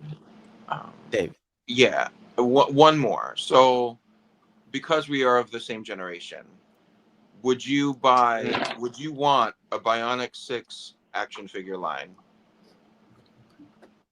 What year were you born? 83. So we're both born in 83, but I have no freaking idea what Bionic 6 is. Man. Now, normally, without any alcohol in me, I would be like, oh, yeah, that sounds great. But with alcohol in me, I'm Googling it. No, that's fine. Do it. Nothing. Search it up. It was an awesome I cartoon. think my parents must have not paid for the full cable because I did not get half the shows. I swear to God. Like we had Turtles and He-Man. Of channels 1 through 13. This was of the era of that before, like it was. I would say black and white, right? Shut up, Justin. Sit in the corner. Time out for Justin. Machine enhanced humans. Yeah, they were all bionic. So it was a family, and it was parents with like adopted kids. So it was very diverse, culturally diverse. And then there was I'll give her that. I would probably have liked her as a kid. The daughter, the blonde daughter. As an adult, she's too young. Right. Also a cartoon. Mm-hmm. The villains were really cool. There was like this woman in pink with like a blue face and a mask. They all worked for villainous Dr. Scarab. It was an awesome cartoon. So William Sharp, who is Amelia Sharp's brother. Oh, we got a family situation here. I'm going to have to check this out. It sounds interesting. Unfortunately, I have found that most of our cartoons from our youth do not translate unless they're Ninja Turtles. True. Ninja Turtles just seems to translate generation to generation. You and I watched an entire season of today while I sat in my office was the 2002 Masters of the Universe. Just like random. Just sorry, I had to tell you that. But no, I've never seen this. I will check it out during my cartoon watching because that's my life. Okay. And then Captain Planet. What about Captain Planet? You must. Everybody knows Captain Planet. He's a hero. He's going to bring pollution down to zero. Facts. I will tell you, Captain Planet was not worthy of an after-school watch, though. I would watch him before I got on the bus. Until Mighty Max came on. Once Mighty Max came on, though, I was like, peace. Well, you got to start watch your day. Virgil and Mighty Max. You got to start your day wanting to save the planet, you know? Yeah. The world that you Yeah, live it sets the tone for the day. Yeah. What's the name of the Captain Planet knockoff figure that's out there right now? Earth Superman. Earth Superman, yeah. Is that really it? Yeah. Earth Superman, yeah. You know, trying to avoid a copyright. Yeah. He should be called like Commander Earth. Yeah, I don't. Which That if sounds any very of the militant, knockoff though. companies want to hire me to name their figures, I feel like I'd be really good at it. Colonel Terra. Colonel Terra. There we go. Perfect. That would be Cobra Commander. It would be like Lizard Captain. Yeah. All right. David, was that your last question? Yeah, it was. All right. All right, Nerdy. So I've got a couple here. You already blew So- the Kubo question. You already did that. Yeah, I know. So it's all- Earth Superman. I found Earth Superman by Dason Model. Yes. Yeah. Yes. Why not? They do What was the some- name of his team? What were they called? The Planeteers. Earth, Wind, Fire. Water. Wind, water. And heart. So- Don't forget hearts. Nuclear energy. Oh no, you're off the team. You're not safe. Microwaves. Yeah. Right. Yeah, we need the Nuclear wave man of wins. villains, That's all I'm saying. too. Lithium batteries. No, that's not safe to mine. You're no longer on Aerosol the spray team. cans. Yeah. Fluorocarbon. They've got to do a repaint and do Captain Pollution, right? Was that his name? Oh, they Yeah. have to, yeah. Yeah. Wait, That's there was a easy. Captain Pollution. I don't remember him. Wasn't that his name? He was like the that- Bizarro Captain Planet. Yeah. He was like Yeah. yellow skinned and brown hair and like just looked like dirty and polluted. Oh, he looks fantastic. I love him. He looks like Emu Captain Planet. There we go. Perfect. Who knows? We haven't got these in hand yet. It might turn out looking more like Captain could- Pollution. Who knows? Good. They're good. I don't know anything about Destin Toys, so who knows? We'll see. I've got 3 or 4 figures from them. They did a Tom and Jerry. They did some anime figures, and they're all pretty good. They do some good soft goods on their figures. I'm very like angry these. with them because they're in China, so I can't buy them without paying a 30% tariff. Oh yeah, yeah. So actually, we might not get this Captain Planet figure if we don't want to pay the $50 in shipping, right? True. Yeah. So I who think knows? he's at 5K, and 5K said they were going to eat their tariff costs. That's because Oh, 5K is finding ways to bring stuff in. Okay, Okay. 5K is smuggling stuff in like prison style right now. If there's a funky smell on your action figure, that's why. Not like the barbarian though, right? Not barbarian. this is a toxic smell. We're Oh. talking more like a smell that smells like, oh my god, Like a sulfur. flush the or toilet. yeah. So nerdy. So all this talk about tariffs and everything. So it's gonna get harder until all of it goes away, which fingers crossed, it's gonna be sooner rather than later. It's gonna be harder to get stuff from suppliers and everything. It's gonna be harder for everybody, no matter where you get it from. Right. So I showed you like this vending machine from Prime to the First. Has it crossed your mind to start looking into what some of these customizers are doing to try to tap into that market to distribute it? It absolutely has. So the problem is scalability. I make my money on volume. I'm like the Amazon of toys. I don't sell at a price that makes me enough volume to be profitable at a small level of sales. My entire business model is built on I'm going to do at least 6 figures every month. All right. So with that in mind, I have to be able to anything I pivot to, I have to be able to do it in bulk. right? Right. I've been buying collections. I spent about $10,000 in May on Marvel Legends collections in a span of about 2 weeks. Do you want to know where they are? They're sitting in the front of our warehouse in boxes still that the people sent them in. I did interview a ton of people this week. I'm hoping to hire 2 or 3 people. One of the guys I interviewed, if you go back and watch my collection tour videos, Michael, what's up? He was in my collection tour videos. He showed up for an interview the other day, and I'm like, hey, crap, I know you. But like, I'm going to be like, hey, listen, buddy, your new job, you're buying collections with my money. Here we go. But like customizers. So I'm really good at distribution, like really, really good. So if you're a customizer out there and you're like, you know what? I can make 50 of these, but I don't feel like having to sit and sell them, go through all the shipping and crap, and I'm on the East Coast. Sell them to me. I'll mark them up 30 or 40%. Happy day. Great for me. It's absolutely something I've thought about. I've even reached out to people on Etsy and been like, hey, I like your stuff. I want to sell your stuff.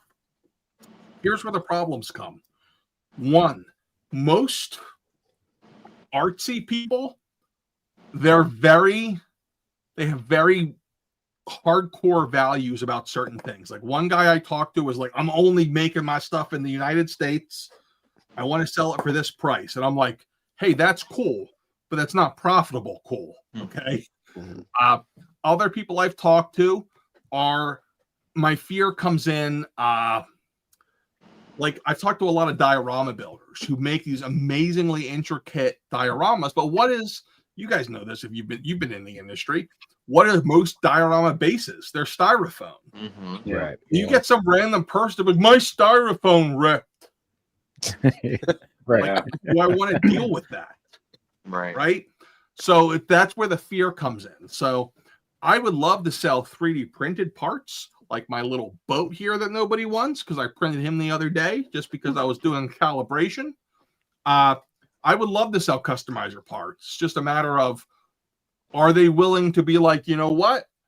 This person has to make their cut for this to make sense. Let's do it. A lot of the time, they're like, oh, this is just a means to an end. They just need to make $1 on each thing. Well, that doesn't make sense to me. If I'm putting the cash out to invest in it, I need to make, depending on what it is, anywhere from 30 to 50% of a markup for it to make sense. How much are you charging for that new Blackbird that's 3D printing right now? I saw that today, and You're I was sending gonna that print to it for me, myself. David, for free. I won that. All right, I'm manifesting it. I thought about doing that. So first of all, I am the world's worst 3D printer. Last September, Bamboo Labs sent me a printer. I've printed like 3 of these and a holder for my toothbrush. That's about how far I've gotten in it. Like, I would love to print a bunch more stuff. I just really suck at things. But yeah, like I think 3D printing is awesome. Oh yeah. That's endless possibilities, right? Just the patience to do it and to learn how to do it, really. Oh yeah. So with that, throughout running the store, right, the online store, like you said, you've seen the habits change. You've seen toy lines falter and take off. What has been the most surprising toy line you've carried that, well, give me a good and a bad, like one that you thought was going to do good, which you kind of touched on earlier. That might just be one. What did I touch on earlier? wrestling. Remind me. I'll With the tell you. wrestling. What's that? Yeah, with the wrestling, you said it doesn't do as well. Yeah. But tell me one that you were kind of iffy on, but it's actually outsold your expectations. Blockies. Blockies are freaking incredible to the point where they have me, the toy guy, dying to open some. Like, they are just the coolest freaking thing at the coolest price point. I don't know how much you guys know about them. What do you got there? You got a little platypus Pokemon that I get in the United States without paying a tariff. It pisses me off. They're so good. The big ones are amazing. Their price points are phenomenal. Freaking phenomenal. They are aggressively going after licenses. They sell so freaking well. from a nerd standpoint, they just understand collectors. So they're doing the blind box thing, which the kids love because they're crazy, but they're also making sure that you get a complete set per flat. So if you buy a flat, you're not playing the blind box game. They're amazing. Oh, okay. Like they are fantastic. And then in each set, like, okay, cool. You buy, they have different grades. It's like, okay, cool. I get all 9. But if you're like a super crazy person and you want to chase something, they have a variant of each of one of the figures in each set. They have different versions. So they have the Defender class, which are like 2.5 inches. Their MSRP is $4 a piece. You can't beat that, right? Then the next one is like this big. Those are a whole, I think they're $8 or $6 a piece. Their Galaxy, which are the size of somewhere in between Deluxe and Voyager, they just got a price increase to like $19 a piece. Then their Action Edition, which in my opinion is better than the YOLO Parks, are $40 instead of $75 or $80. It's just a phenomenal product. My only complaint with them is that they're having a hard time getting all of their licenses into the United States, which I don't even think that's a complaint. Marvel is about 6 weeks away, gang. It showed up. I made my first Marvel order last night. We're going to have the Infinity guys. If you've seen, they have Star Wars stuff. They showed off in Thailand last week. Yeah. Fantastic. I'm just super excited to see what the future of that is. Great product. The fact they came out of nowhere with all these licenses, and they've got to have some billionaire funding or something. China. Somebody. They got China. Probably owned by like all of the Chinese people. I don't know. They're a Chinese company. They have great people working there. Kyle, what's up? Just a phenomenal company. They are so small business friendly. Like when I say small business, I don't mean my size business. I mean like super small. I have introduced them to at least a half dozen different brick and mortar stores who don't sell online, who they're like just so excited to get the product in the stores, right? And they're like, oh, we'll sell you we'll give you some marketing stuff. We'll give you some samples. And I'm just like, every weekend, I'm like, hey, this is my friend blank in blank. He would love to sell your stuff. And I just think it's a fantastic line. I'm really excited for them. I think they're one of those disruptors, right? Like they're going to disrupt the industry. And they're sneaking around the licensing issue by saying they're models. Yep. It's their Pokemon line is going to put some serious heat on Jazzwares. Serious heat. So like Jazzwares is like they are the aristocrats of toy lines. They're like, we only deal with Walmart and Target. We're not going to sell to you. So I know nothing about their products. So like for me, I compare them to Bandai, their model kit. Their model kits are like $10 to $15, I think. And they're the same quality. They're about the same, to be honest. They're priced the same. They are the same. Just good stuff, man. I love it. Nice. Justin, you highlighted Prime to the First earlier, and Matt, this is the guy that makes the arcades and the vending machines. Oh, nice. What up, Prime 2D First? Hit me up, bro. I'll sell your stuff if you can make it in bulk. Yeah, Prime. Hit Nerdy up here. He's interested. I showed off your amazing vending machine here. So if you're here on time, Prime, you would have known that, okay? All right. Oh, as for a toy line that surprised me with how bad it did, let me go through it in my head. Super 7. Everything Super 7. That doesn't surprise us. Yeah. Like, I like their stuff, too. I think that their reaction stuff is cool. I have a problem where I see it and I'm like, oh, that's so cool. I better buy it. And then it doesn't sell. Right? Yeah. Like they put out the Frosty the Snowman this week, and I'm like, oh, that's so cool. Oh, wait, it's Super 7. I better be careful here. Oh, I didn't know they did a Frosty. It was on Friday. Is it the same version of Frosty that Jada is doing? There is. Oh, yeah. They're doing a reaction version and then another version that's like a replica of a candy bar of him. I think Stu for Lunch just nailed it with too damn high price point per reaction. Yeah. I don't even know if it's the price point Because really, $20 a figure, we're basically at vintage collection at that price now. The problem is they've devalued their brand too much. By So like everybody funny. knows you don't pay full price for anything Super 7. No, Nobody no, does. Everybody knows that. No. Wait till that 50% off, 60, Yeah, you wait 75% until- off. Even like for me, I'm like, oh, cool. The Animaniacs are 75% off at Big Bad. Yep. That's cheaper than wholesale. I'm in. Yep, exactly. Which, and the thing is, like some of them are not very good. Other ones are pretty good. They fit the bill, right? They do the job for representation, but just don't be careful with them. Be careful with some of that plastic. So when it comes to any toy lines you've carried, because you carry a lot more in the store now than you did when you first started, have there been any toy lines that you've wanted to carry that you haven't been able to nail down yet? Yes and no. There's some. Basically, part of it is the tariff thing, right? Like, I've been building contacts overseas for years now, so I can carry pretty much anything. But the tariff thing makes it hard. I have to be able to get it at a price that makes sense.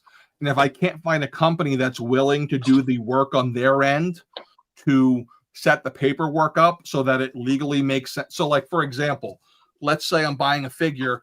I need them on their end to do what's called the first law rule, which is they have to go to the factory, get the official cost, put it on record with the United States so that the tariff is charged on the original cost of the figure. But half the vendors are like, oh, no, you guys set the tariffs, you deal with it. And I understand their point of view, but it sucks. I can't do it then. Like, there's a lot of stuff like that. All the stuff in China, really. I would love to get, like, Fury toys and Medi toys, all the stuff they make. I love it. But with tariffs, it doesn't make sense.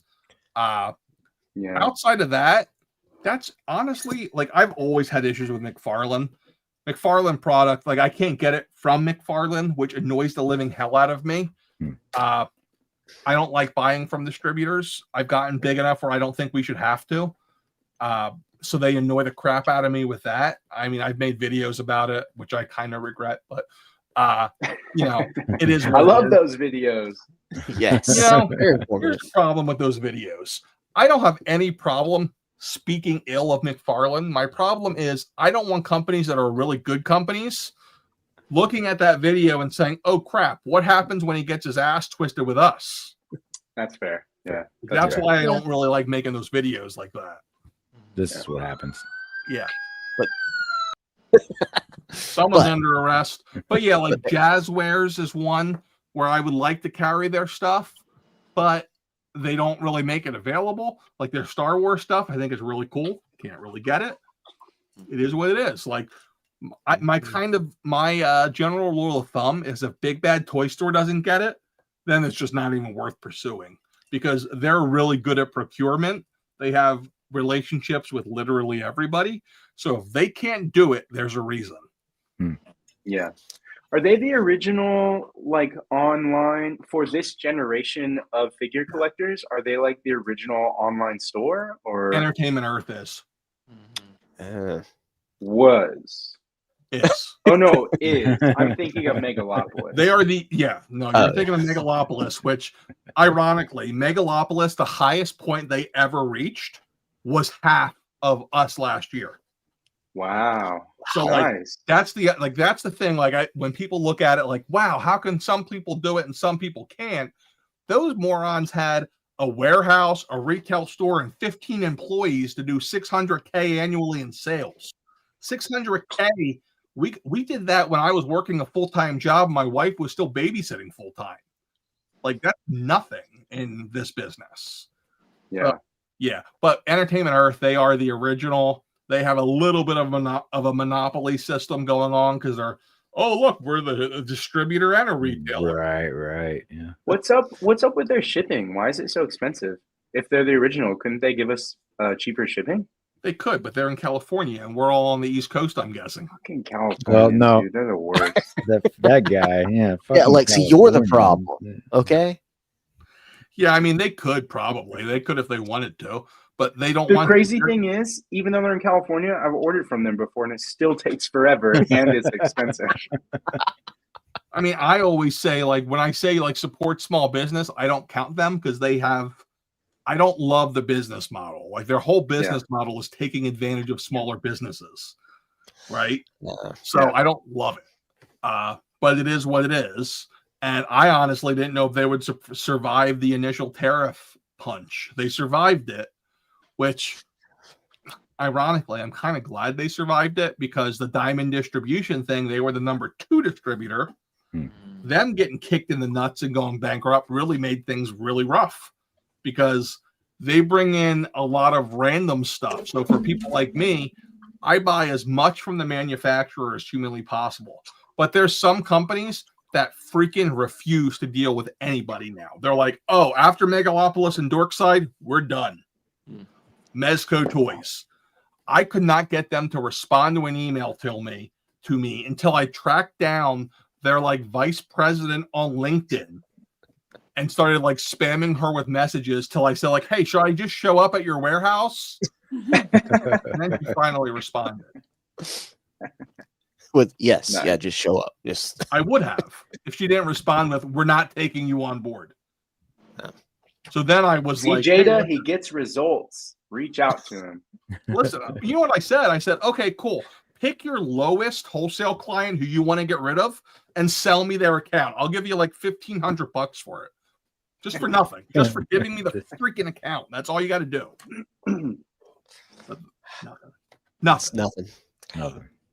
So, with all that being said, and we've gotten a lot of insight to Nerdzoic.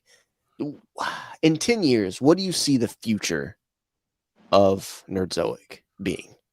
In 10 years is different than 20 years, right? In 10 years, it's probably going to be similar. We're still going to be selling toys.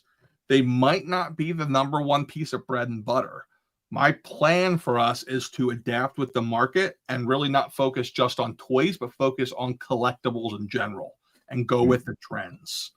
Right now, toys, between the tariffs and the fact that kids don't play with toys, makes it a hard long-term business. I think that when we age out, we're going to be the last generation that played with the action figures, that have nostalgia for them. The next generation, my son, your kids, they're still going to have nostalgia for them because they watched their dads play with action figures in their 40s like a bunch of morons. And they'll still buy them. But I think when we get to 15, 20 years down the road, that's where we end up into, oh, crap, what are we going to do then? And then it's going to be whatever's next. I don't know. Games, toys, trading cards, statues, who knows? I'll tell you this. I've been getting heavily into the trading cards. I have at least $5,000 or $10,000 worth of sports cards sitting in the back of our warehouse because I'm like, shit, I bought these and I don't have anywhere to sell them. And they're just sitting there. Pokemon is like liquid money right now. And you know what's funny is, as somebody who grew up a toy collector, like I feel bad if I overcharge on toys. I won't do it. But if I get Pokemon, I'm just like, what's the price? That's gotta catch them all. The dollars, that is. Yeah. Like I just got they just shipped me these new boosters and they're like, I think I paid $98. All right. MSRP is like $160. I looked to see what the market price was and what the lowest vendor online is. Market price is $320. The lowest vendor is $300. I'm just like crazy. So like for me, I'm going to probably target around 260, 275, somewhere under market, be the lowest one on the internet, but I'm still going to be $100 over MSRP. And like part of my head is like scalper, bad.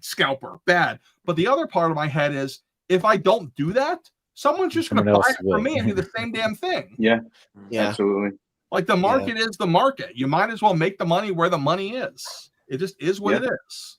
Like I'll tell you a story right now. I really want to get into Magic the Gathering too. Much harder to get into because the way allocation works, what you actually get is based on your previous sales of the product. So Pokemon, I had some history of buying it when it was a garbage product 2 years ago and you couldn't sell it. Magic, I never bought until recently. I put in like a $25,000 order for the Spider-Man Magic stuff. Allocations came back. My total order value that I got was zero. What? So they said, hey, listen, you have no purchase history. Sure, you spend $500,000 every quarter on toys, but you have no purchase history. I'm like, okay, that's fair. So what have I been doing? I've been buying magic crap that is completely valueless just to build up my sales history. It's part of the game. So I'm buying stuff, flipping it on eBay for either the exact same price I paid or slightly less, because I'm building my allocation so that I can buy this new stuff that I can sell for 3x. So when people complain about like, oh, scalper bad in toys, because I was a toy collector, I get it. I feel that empathy. But in cards, never collected this stuff. No empathy. Okay, it's a straight business. And like, it's funny because so next to our warehouse is a bakery, and this girl came in and she's like, I can't find magic cards for my kid. And I'm like, oh, it's for your kid? Are you sure you're not reselling it? Cool. I'll get you at below market price. I'll get you at not even market price. I'll get you below MSRP. But the fact is, it's not when I'm selling online, I'm like, oh, cool. You just bought 10 Elite Trainer boxes for me. I wonder what you're doing with them. Right? Like if a little kid comes into me and they're like, please, sir, can I have a pack of Prismatic Evolution? I have a heart. I'm not going to charge them much, but you got to make your money somewhere. It's just the way the collectible business works. Yeah. If you've seen any of those videos online, like the reels or the TikToks of like all of the dudes who are just grabbing any cases of cards that like they at can Costco, and then like running out of They're like insane. charging They're the stupidest people I've ever seen, because those are the people who are too dumb to think long term to open an account and build a business. They want a quick flip. They have no investment. They have no time. They have no knowledge build. Nothing. They just want a quick flip. You might as well just go grab some crack on the street corner and then be like, market it like it's Breaking Bad. Hey, I got some of the blue stuff. And what up, man? Beast Boy. Speaking as a former, I collected a lot of trading cards. Meth guy? Where are you going? Like, with no, that? not that one. And played some different like trading card games and stuff. And that market is so volatile, right? It's so, in a way, if you're going to sell it, like you kind of have to make your money on what you can make your money on, because it's going to be peaks and valleys. Yeah. Like, especially like with Pokemon, it's going to skyrocket, and then there's going to be sets that are worthless, and then skyrocket, worthless. So you have to, like you said, you have to make your money somewhere, because with that, it's like we think like the action figure game is volatile. Nah, figures hold their value a lot better than some of these cards. And you know what's funny about it is there's no, like, so 3 years ago, I was getting these Elite Trainer boxes and I couldn't sell them for like $10 under MSRP. People will come to me and they'll be like, TCG Trader says that this is only 40. You're selling it for 50. And I'd be like, well, 50's MSRP, right? Like, oh no, that's ridiculous. Now it's like, they come to me and they're like, well, $50 is the MSRP and you have it for 70. And I'm like, oh, no. I thought we worried about market price. Oh, that's gone now? Like, that's the game they play. There's sets that I sold on clearance for less than I paid for them 4 years ago that are going 5x what the original MSRP is now. Wild. And toys don't do that because they just reprint them. Cards are different. They treat them like they are a collectible, and they're very careful with their reprints. Exactly. And unfortunately, I don't know the trading card games. It's literally basic research, chat GPT. There's no like innate feeling. Like when I'm buying toys, it's like, oh, Dr. Doom. Well, you can never have too many Dr. Dooms, you know? Right. It's a lot that goes into it. With like what single cards are in the set, they're going to drive what people want, and then like, oh, is it going to be a set where they're printing a lot and all that stuff? And here's the thing about it that not many people know: the printers in the United States for Pokemon and Magic, they're already at max capacity. Those guys are printing cards 23 hours a day, so they can only make as many as they can make. It is what it is. So right now, The supply cannot meet the demand. It's not like they're artificially trying to screw people. They just can't make them. I'm hoping that they're smart enough to know we better keep the supply low, or else people are going to start playing the Super 7 game and not paying for it until it's less than it costs to make the product.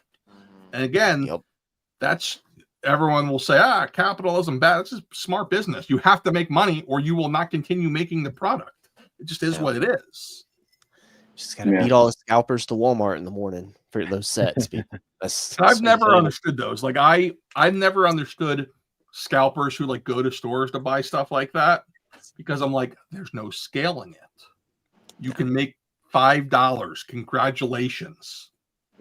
Like, what's the freaking point? But then there's people online. I can't go in the Facebook groups because they'll be like, I'm looking for this figure from 2019. All the scalpers are trying to sell it for this much. I'm like, I'm not a scalper, buddy. Are you going to sell your house for $100,000 less than it's worth? No, you're freaking not. It just is what it is. This is what it's worth. Scalping is when you screw the demand and or when you control the supply chain. It's when you go into every store and buy up all the toilet paper and nobody has any. That's scalping. It's when you build a bot that buys all of the Thanos and Psylocke sets off of Target so nobody else can get any. That's scalping. Yep. Exactly. Well, I do want to go to the chat real quick. I did highlight some chats. Let's see here. Professor Soundwave, this was when we were talking about Transformers, saying that the third party is not KO, that there's a difference, and they're a Transformers collector and don't collect any knockoffs. They also went on to say that some of the third party Transformers are actually much better quality than the Hasbro.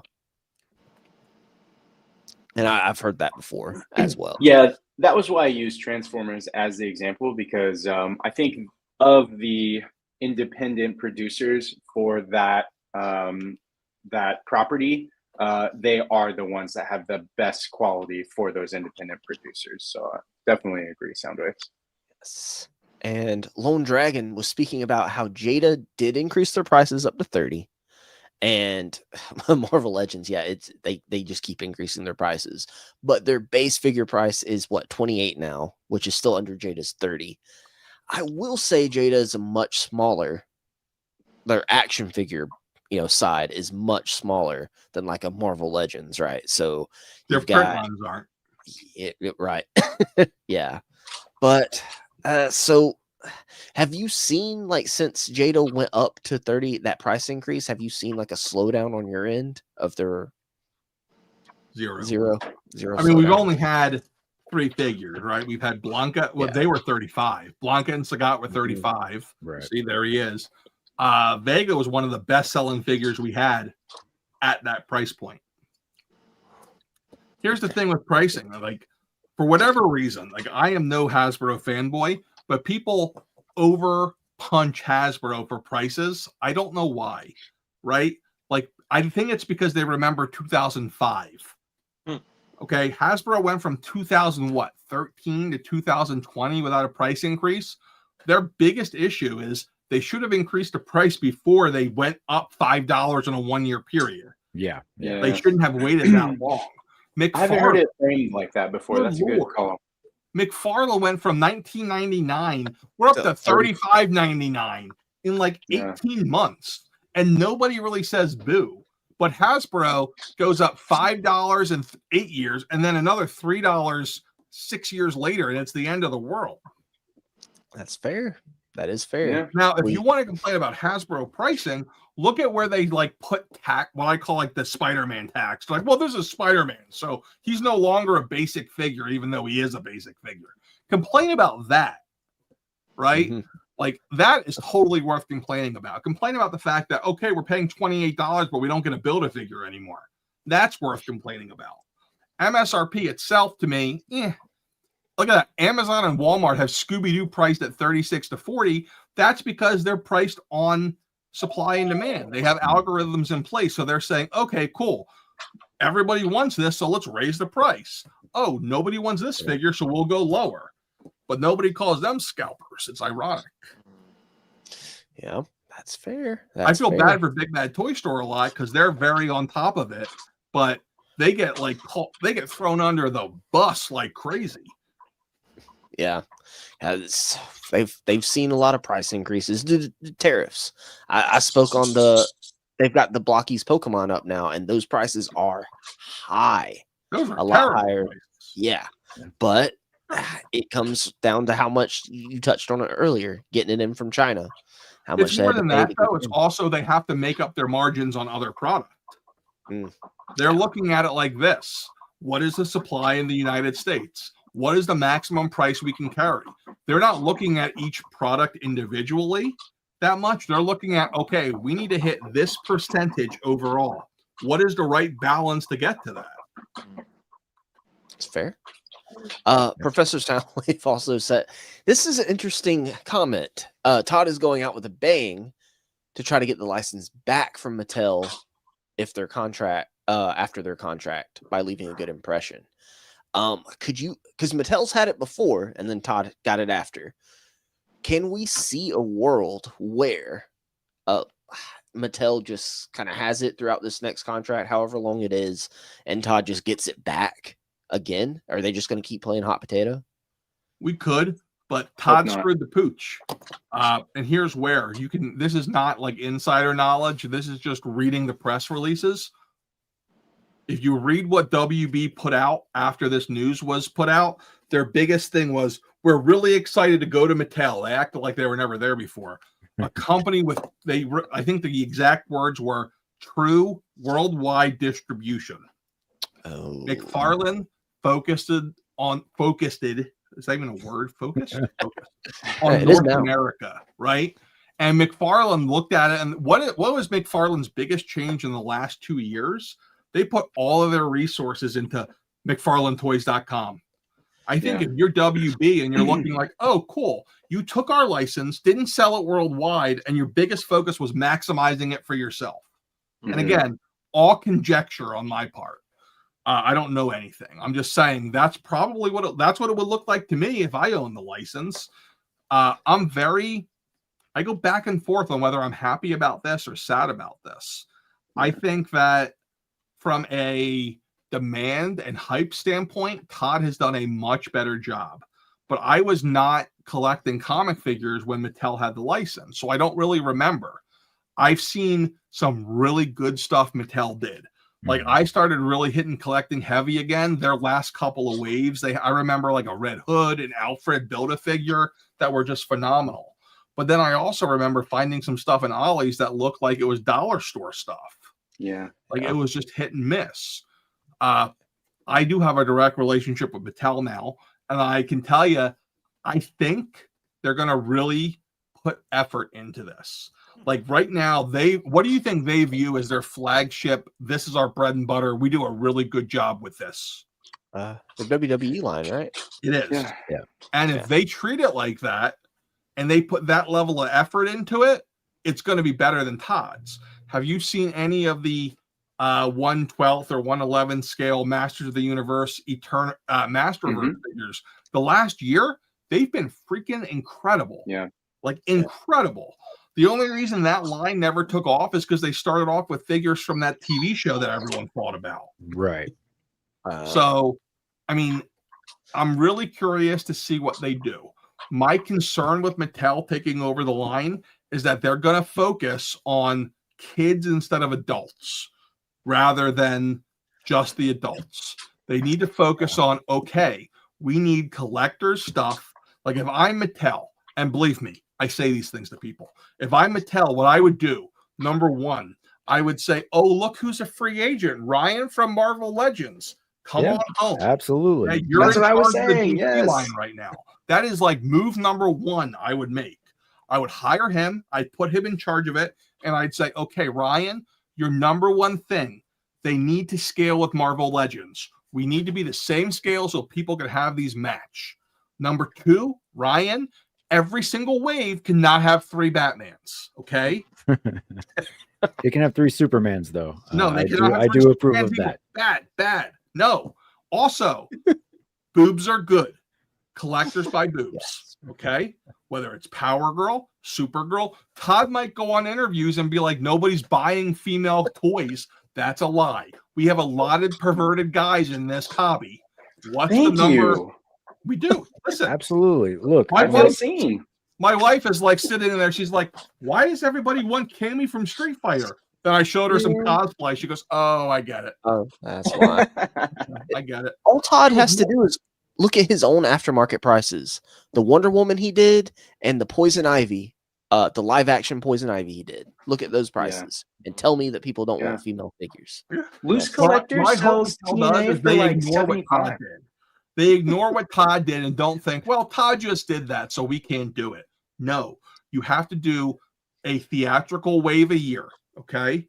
Yeah. You have to be like, okay, we have to get a Jack Nicholson Joker out to people. I actually, and this is going to be super controversial, and it's because I'm a toy store.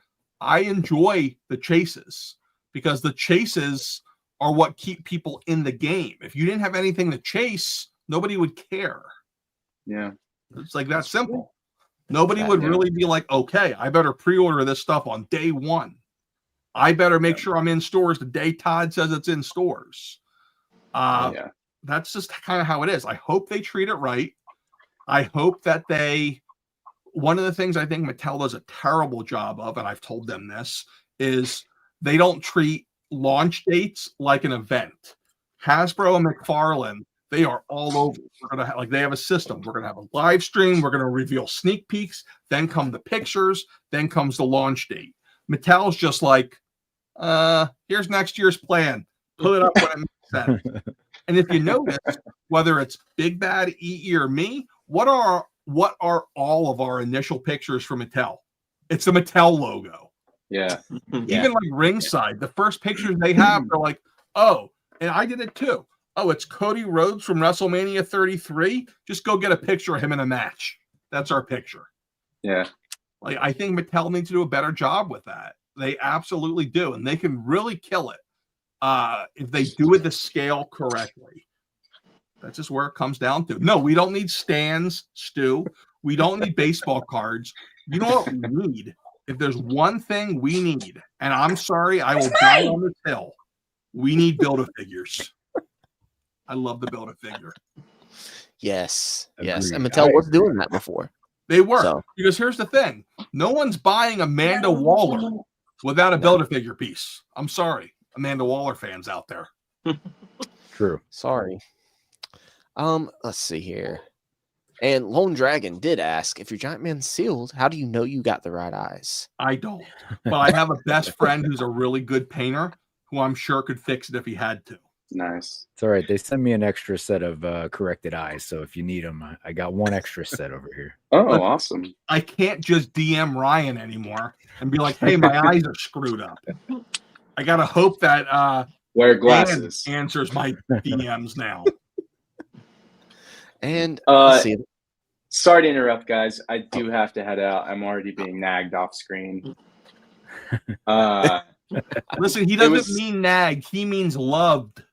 Yeah, that's what I heard. Yeah, anyway. Exactly. Yeah. Matt, it was a pleasure. Like I said, I've been watching your channel for a long time. I love the statistics stuff. I love the value of the figure content, and I really liked when you traveled to go see other people's collections as well. So, you know what's funny is I interviewed a guy who I had on a collection tour recently. Yeah. I don't hope want to it's say the I'm interview probably went going to well. hire him, but I'm probably hiring him. Thank you so much for your time, and guys, enjoy the rest of the evening. I'm sorry I have to cut out early.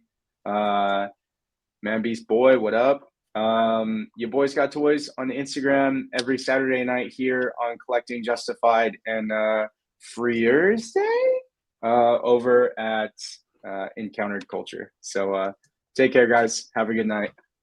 Bye, Alex. I'm signing off. All right. So, first confession here. When I read his screen name, I thought it was like a John Wick reference, like your boy got toys. I just saw like Yabba Baba in my head. I think that's what he meant to type at first, and he just went with it. When Why not? I do have one last. I guess is this something from your stream? I don't get Prime's reference here. Nobody likes. I don't know. Who's Justin? That's me. I don't understand Prime. You'll have to explain. Do you have a bad handshake? Was he talking about Twist's dick? Twist is oh, that's your famous handshake. Oh, is that my famous? Wait, what's your handshake? Grab his dick and twist it! Oh my god, dude, this is an MMA fight, dude. This is You too much. twist that dick! Twist his dick! Twist his dick! Oh my god. Oh, dick twist! Okay. Okay, there we go. Was that it, Prime? Was that That's it? your infamous handshake, I think. Okay, all right. That's a hell of a handshake. I know a lot of guys who would like that handshake. Oh, Leaves well, a lasting impression. Well, Nerdy, thank you so much for taking the time to come on with us tonight. Pleasure. Guys, like loved it. If you're having trouble, and yeah, hit me. Listen, I had some Pepsi. Why not? Hit me with whatever questions you got. Well, you got me. No, yeah, because look, we've been getting hit with Hasbro releases, right? And we kind of started talking about this before we came on, but I think there's some things, and you've posted a couple of things this week too about Big G and Maximum Deadpool coming a little early. So anything else we should prepare our wallets for, I guess. Yeah, so first of all, I guess I should know. preface this by those of you who buy from Nerdzoic pay up front, which is good for multiple reasons. One, it makes my cash flow much easier. Not going to lie. Two, you're not surprised when your bank account goes negative because you're paying up front. It's a hard transition to do. It's a hard transition because you got to go from, okay, I'm used to just paying when it comes out to paying up front. But instead, here's what happens. You go from, oh shit, I just got this toy and I don't know how I'm going to pay my electric, to, oh, I just got this toy and it feels like it's free because I paid for it 6 months ago. Just don't do that with like things that don't come out for 5 years. That would feel bad. Yeah. Yes. So here, let me find my list. Here is what is shipping. Good Lord, this is insanity. Oh Lord. Marvel Legends. I'll have the Deadpool mask on Tuesday. I know Big Bad has it. I'll have Jubilee next week. And the second Thunderbolts 2-pack that I don't know if anyone's seen that yet. Like Bob's been out forever, but the other one hasn't been. That'll be next week. Flint, CoverGirl, Snake Eyes version 4, Major Blood, Phase 2 Clone Trooper, Lieutenant Gal, Barris Offrey, the next wave of Black Series, Crosshair, the next wave of TVC, Han Solo TVC, Chewbacca TVC, Transformers Dinobots 2-pack select, Alpha Trion, Voyager assortment for November. God, you're killing me. Alpha Strike 3-pack for November, Fireflight for November. Retro Televiper supposed to be in October. Darth Malgus supposed to be in November. That should all be next week. The end of next week, then, we have the 4 Magic the Gathering figures from Marvel Legends. All of the Gamerverse stuff. Gargantos. Well, okay, everything but Juggernaut. All of the X-Men 97, except for all of the Boob Girls. Boob Girl will probably be another week or two, unless you bought the full set. Full set, boobs are included. The Black Series Anakin, the Black Series Obi-Wan, a whole bunch of vintage collection. Let's see. Oh, wait, there's more. Strong Guy, the G.I. Joe Budo, the G.I. Joe Police Officer, G.I. Joe Scorpion, G.I. Joe MMS with Hawk, Black Series Dash Rendar, Nova Prime. Jesus, that's everything. It's literally everything up till November.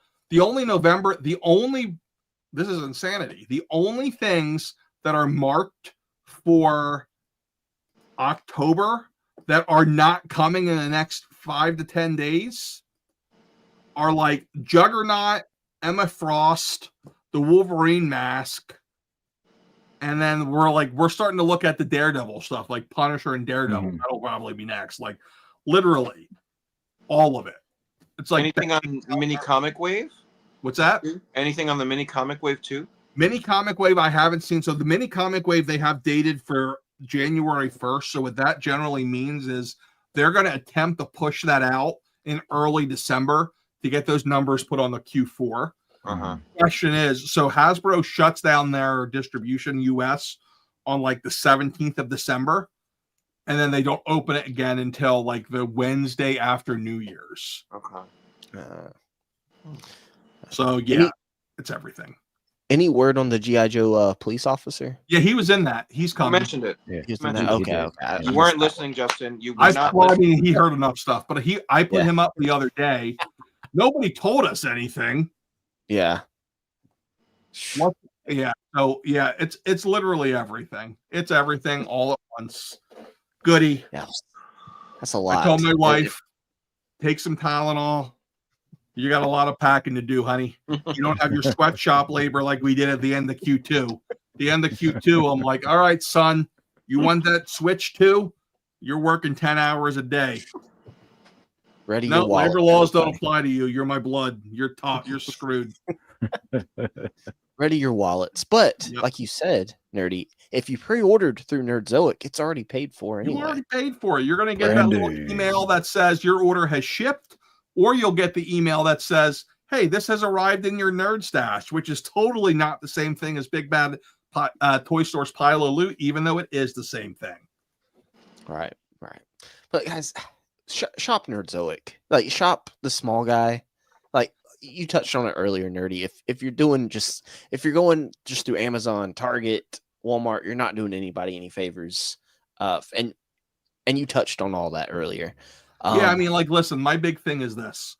If you really are, some people are like, oh, I can't pay full price for shipping. I get it, but here's the thing. I charge the same price as Big Bad Toy Store. It's just where you're paying it. Our rewards program, this sounds like a lot, but every $1,000 you spend, you get $25 back. So in the end, you're basically getting a 2.5% discount if you buy all your toys with Nerdzoic. You're also, unless you're in Pennsylvania, Ohio, Illinois, or New Jersey, not paying sales tax.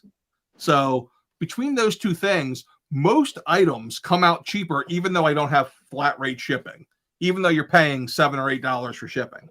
Now, if you add that to the Nerd Stash thing, where you can be like, okay, cool, I can order 15 different individual figures on the day they come out, get them shipped all at once and pay $12 for shipping.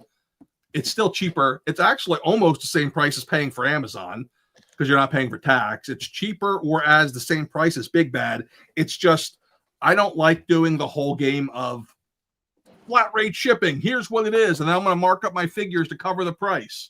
I'd rather just be like, here's the figure price. Here's the shipping price. And because you spend so much money with me, I give you an extra different discount.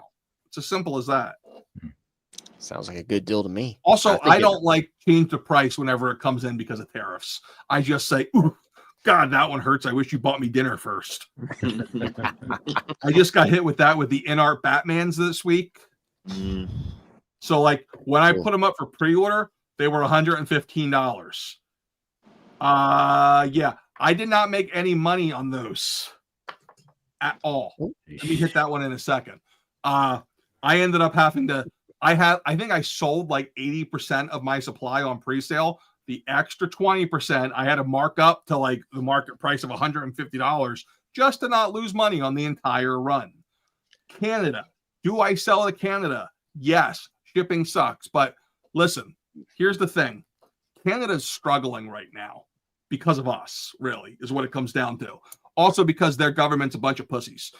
They basically said, oh, yes, no, we no charge tariffs. You charge tariffs to us, but we won't do it to you.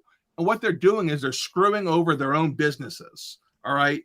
It's no secret that I'm friends with Toy Snowman. He's my buddy. I love him. He's a great guy.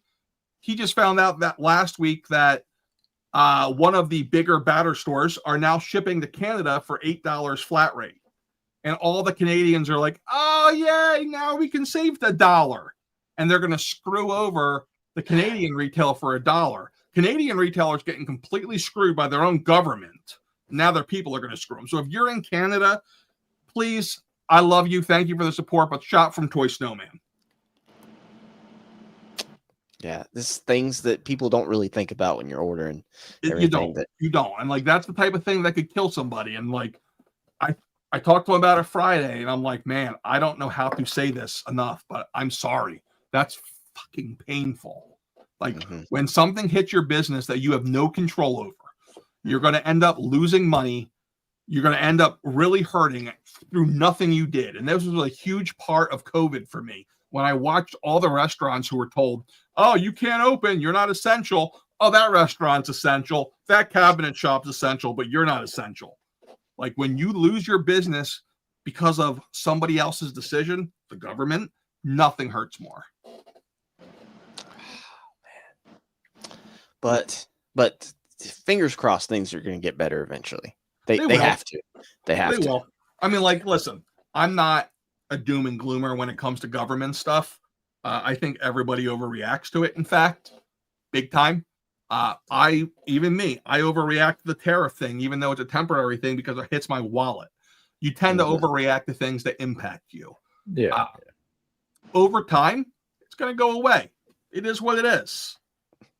It is what it is. You're going to get hit. Things are going to happen. Bad stuff happens. They go back and forth, right? In America, unfortunately, we live in an incredibly politically charged society where one side has to be right, one side has to be wrong. And I will die on the hill of saying both sides are fucking idiots and they need to knock it off and get back to the middle.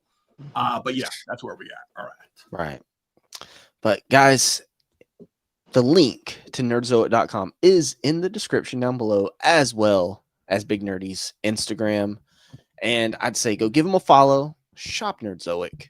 Fast, lightning fast shipping, right? Also, I mean, I guess these two guys under us too. I mean, you can follow David on Instagram if you want. The link's down there. Make sure you're following Kenny on Instagram, Encounter Culture. Subscribe to his YouTube channel. The recap every Friday. That's either Thursday or Friday, wherever it falls on the week. And, you know, make sure you're here. Make sure you subscribe if you enjoyed this content, if you felt justified today. Nice. Nerdy, thank you so much. But we're going to sign out with thanking our channel members one more time. And we're going to spare. I'm not going to let Kenny read it. I'm not. It's going to turn out to it's going to be another hour. Thank you. Z-Man12 Bat, Compulsive Collector, John Morrissey, David Evan Smith, St. James, Encounter Culture, Bring Toys to Work, Dan Who Reviews, Gregory Trejo, and Home Dude, as well as Christopher Allen, Displayed Once, aka Rich M, Kurt K, Cole's Cave, Your Boys Got Toys, Super Turk 5000, Jay's Toy Collection UK's Attic Renovations, Chi Chi Collects, Jared Byrne, Jesse Hubbard, Justin Boots, Stu for Lunch, and Cleva's Multiverse. Thank you to all the channel members. You make this possible. The support does not go unnoticed, and it really helps a small channel like this because StreamYard decides to charge more every 6 months. All the time. Yeah, every 6 months they decide to charge more, and editing software, all that good stuff, and maybe one day a better streaming computer. You know, and who knows? Trying to fight off Amy James, whoever she is. Yeah. Whoever that is. Nerdy, thank you so much, my friend. It was a pleasure, and you're welcome back anytime. Thank you. Anytime, my friend. Shop Nerdzoic. And Kenny, any final thoughts? Stay justified. Stay justified. Love it. Have a great night, everybody.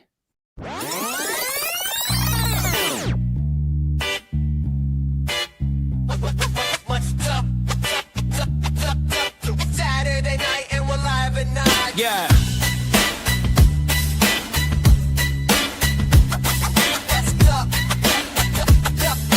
Saturday night and we're live at night.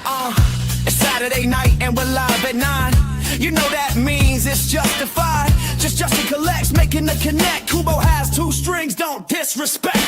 Andrew is a Jedi, but he's seeing the dark side. Down in the basement for the 28th time. Now there's David, Evan, and Smith. 3,000 action figures for the toy sluts and basic bitches. Your boys got toys to bring the noise. Love the imports, but McFarlane he avoids.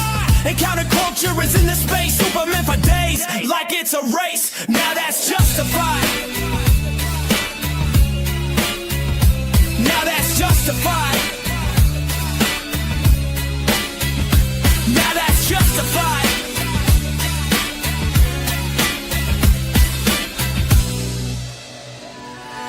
Saturday night and we're live at 9. Saturday night and we're live at 9. Andrew, entertain the chat.